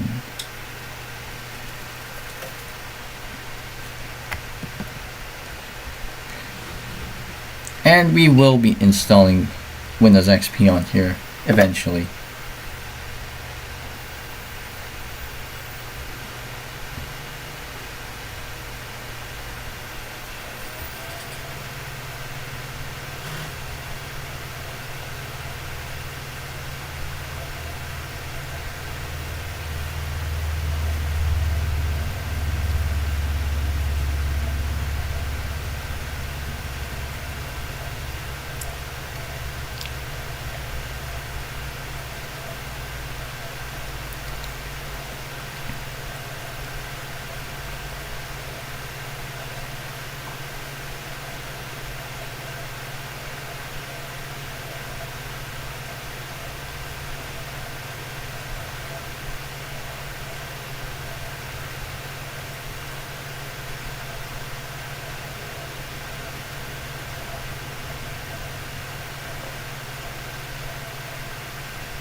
It's going through all of those loading files thing.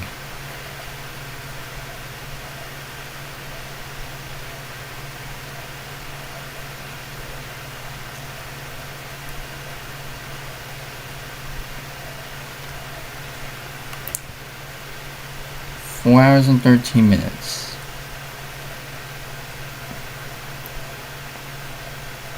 Now it's 4 hours and 14 minutes now. Setup is starting Windows 2000.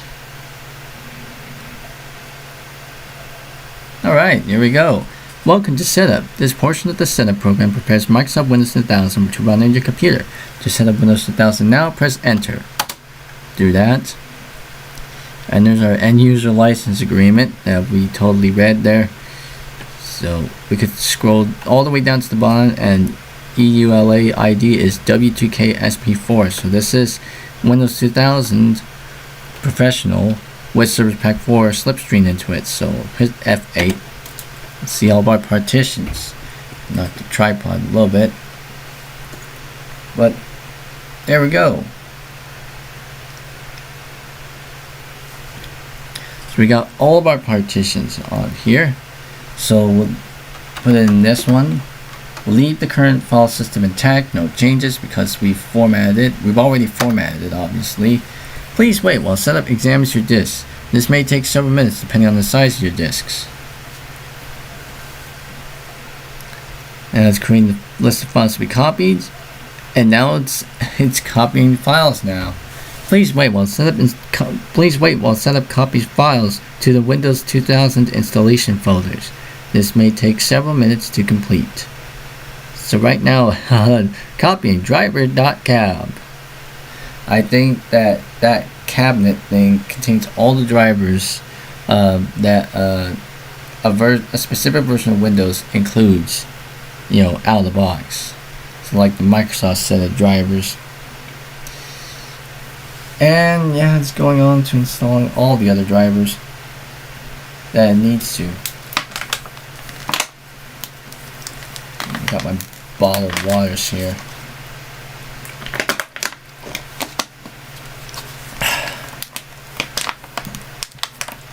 It seems like it's going by fairly quick here. It seems like it.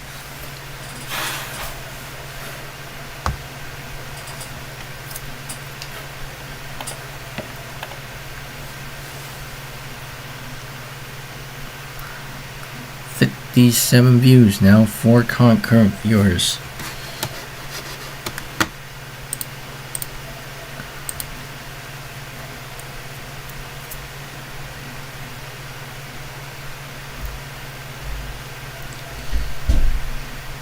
And you're almost there.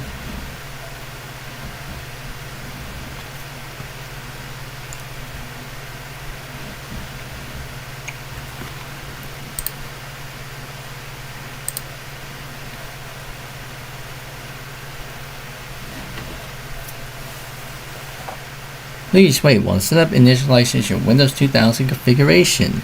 Alright, there we go. This portion of the setup has completed successfully. If there's a floppy disk in drive A, remove it. To restart your computer, press Enter. When your computer restarts, setup will continue. Alright, 3, 2, 1. Now it's rebooting. Alright. Now it should reboot ourselves into Windows 2000 Professional Setup.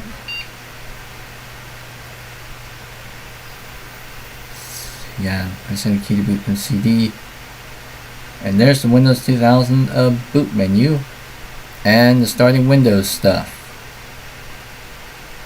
And there's the Windows 2000 boot screen. And obviously the way sorry that I have my hand in front of the CRT screen, because the way the camera is kind of doing its focusing stuff. It's kind of like, and it seems like the camera froze there briefly for a bit.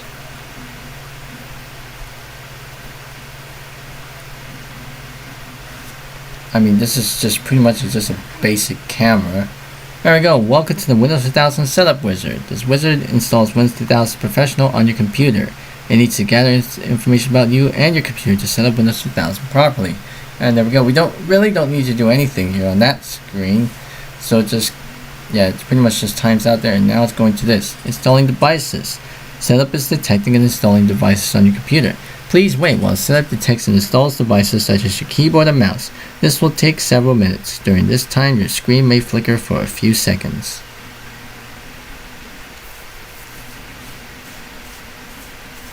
Yeah, as you can see right now, it's pretty much now the camera is pretty much readjusted itself, auto-focusing, whatever. It auto-adjusted its shutter speed, it seems like. It seems like it has a auto shutter thingery going on here that cannot manually adjust while it's in webcam mode.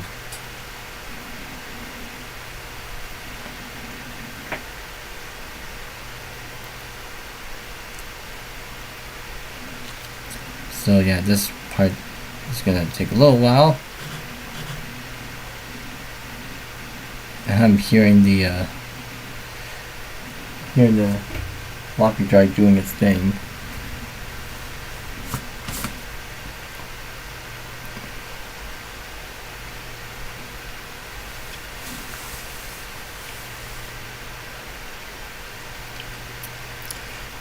Four hours and 20 minutes already.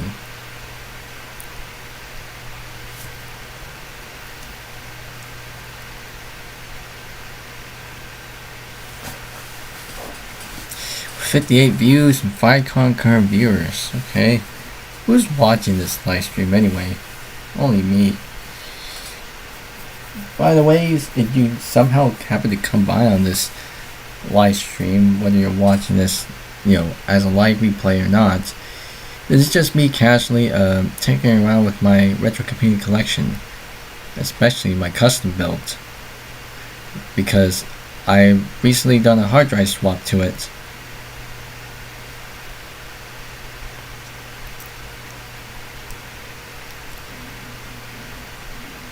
Oh, and now it's installing stuff for the video drivers and such. It seems like, it's doing stuff. So it kind of blacked out for a bit.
And there we go, regional settings. You can customize Windows sit-downs for different regions and languages. The system locale and user locales control how numbers, currencies, and dates appear. The system locale is set to English United States, and the user locale is set to English United States for all users on this computer. The keyboard layout controls the characters that appear when you type. Each user will use the US keyboard layout. So everything looks good, though I will have to change some things. So I'll hit customize and I'll go to date. There we go. And see this? 2029. I'll change it to 2079. So hit the numlock key. Set it to 2079. When a 2-digit year is entered, intercept as a year between, because we set it to 2079, the minimum amount is 1980. So yeah, that's pretty much what we wanted to do, because I keep saying this, and I probably do mean it here, but when the 2020s are over, in a few years, I had to change this so that it can accept like years 2030 and beyond when you enter a 2-digit year. Otherwise it'll probably wrap around back to 1930 or whatever, and we don't want that. So yep, that's all done sorted. Now the usual name and organization, and the product key. The 25 character product key appears on the yellow sticker on the back of your Windows 2000 CD case. Okay, we need to type in a product key, so I won't be showing this. So I'm gonna type in my product key right now, if I can find it. I have it stored somewhere.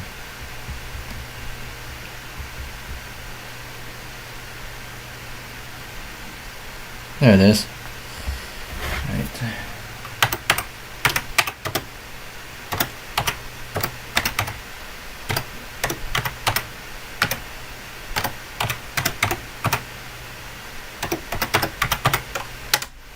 Alright, so I typed in my product key, and here we are at the computer name and admin password.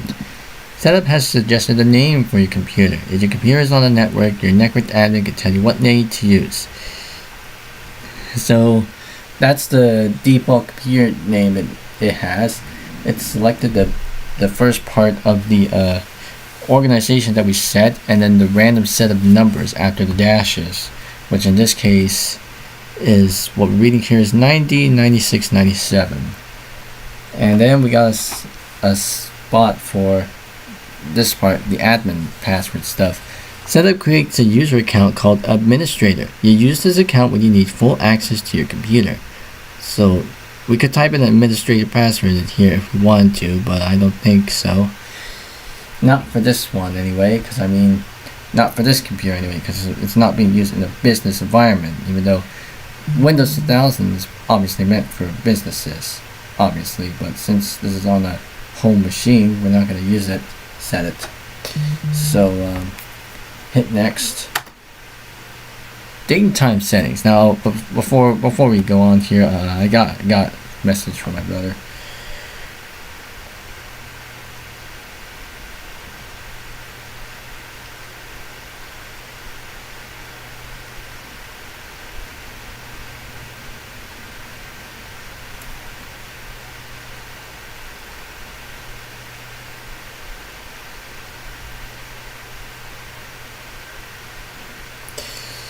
Sorry, it's about real life stuff. I think I need to start getting into that in a few minutes from now. So I guess I may as well end the stream in a bit. So date and time settings. Set the correct date and time to your Windows computer. So date and time zone is all correct. I essentially live in that time zone because I live in that area. So hit next, and please wait while Windows installs networking components. We don't have any like IEEE 1394 FireWire connections, obviously, and we have no compatible network devices that Windows 2000 will recognize. Not out of the box anyway. So I guess it's just pretty much just gonna skip all of that.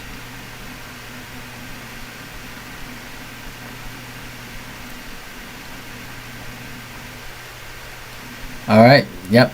Just like I said, no networking stuff. So now let's just go ahead and copying all those files and such. Setup is installing Windows 2000 components. Please wait while setup installs the components. This may take several minutes, so just copying all the files and stuff that needs for Windows 2000 to run. Pretty much we're just doing basic installs, obviously. So we're just setting up basic installs of Windows 98, Windows 2000, Windows XP on this thing, obviously. So, yeah.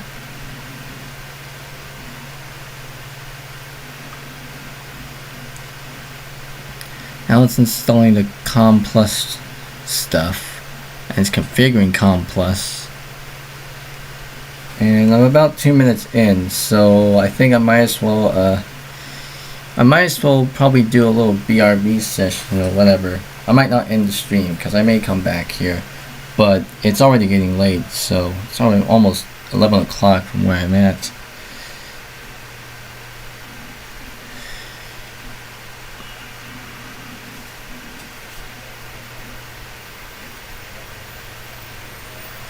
Alright, installing start menu items, and then registering components and saving settings, and then removing any temporary files. Just oh, my watch is ringing, so I better head to like I'll probably mute my mic here, and yeah,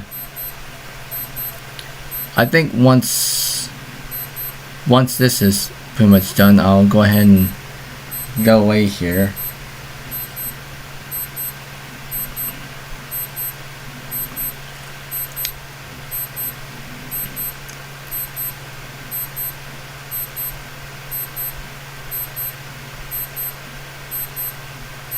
We're already about like what, 4 hours and 30 some minutes almost.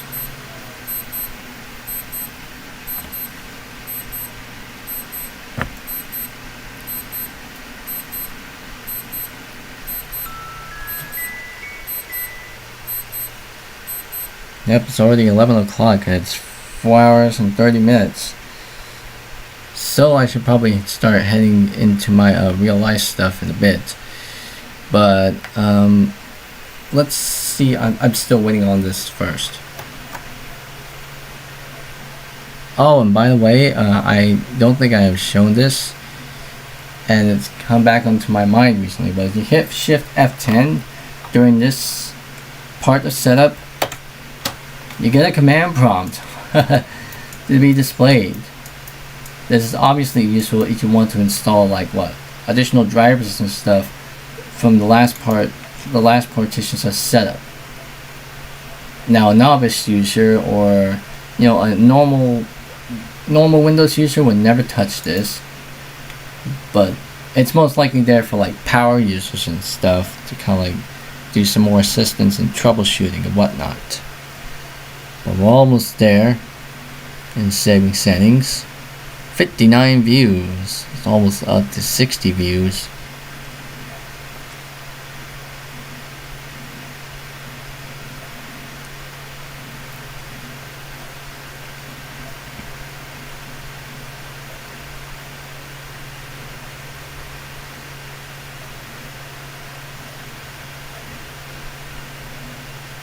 And you know what? I think since we gone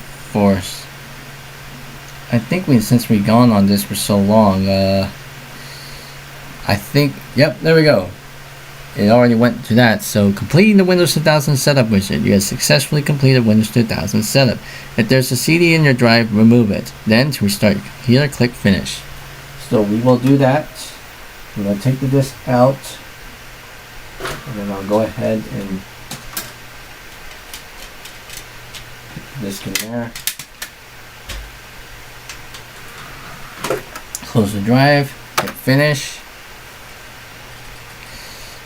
and then it should reboot ourselves into the boot selector, obviously, then which we'll boot into Windows 2000.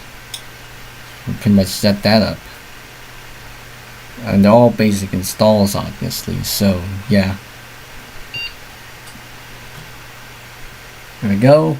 Windows 2000 Professional and Microsoft Windows. That option is actually Windows 98, but it's listing itself as Microsoft Windows for whatever reason. So hit Windows 2000 Professional, starting Windows, and there's the Windows 2000 boot screen. Of course, don't mind the obvious strobing thing because the camera's having a hard time trying to cope with that. There we go. And we're in Windows 2000. Welcome to the Network Identification Wizard. The wizard helps you connect your computer to the network. We're not actually connected to the network, but oh well. Now by default, it has this. Windows always assumes the following users log on to his computer, and that's me or admin. There's a drop down menu here, but we'll select this. Users must enter a username and password to use this computer. So hit next. Complete the Network Identification Wizard. Yes, successfully completed the Network Identification Wizard. Alright, we'll use the admin password. So we can also expand these options. So there's all the options, and we can hide them. But let's go to admin. Just making sure there's audio drivers installed. There's none at the moment.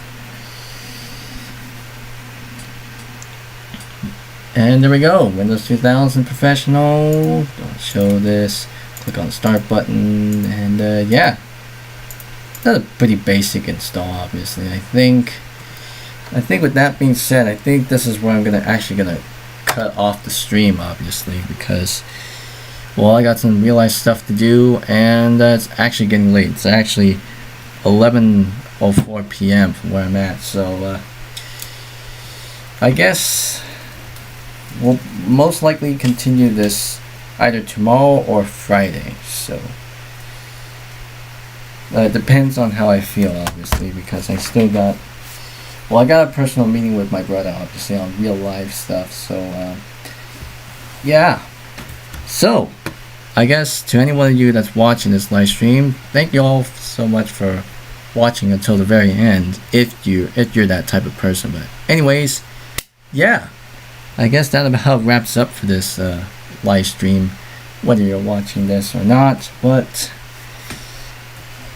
yeah, there's really nothing for me to say here except thanks for watching this live stream. Anyways, that'll be it for me today, so I hope and thank you guys for watching this video, and I hope to see you all in the next one. Until then, I'll see y'all guys later.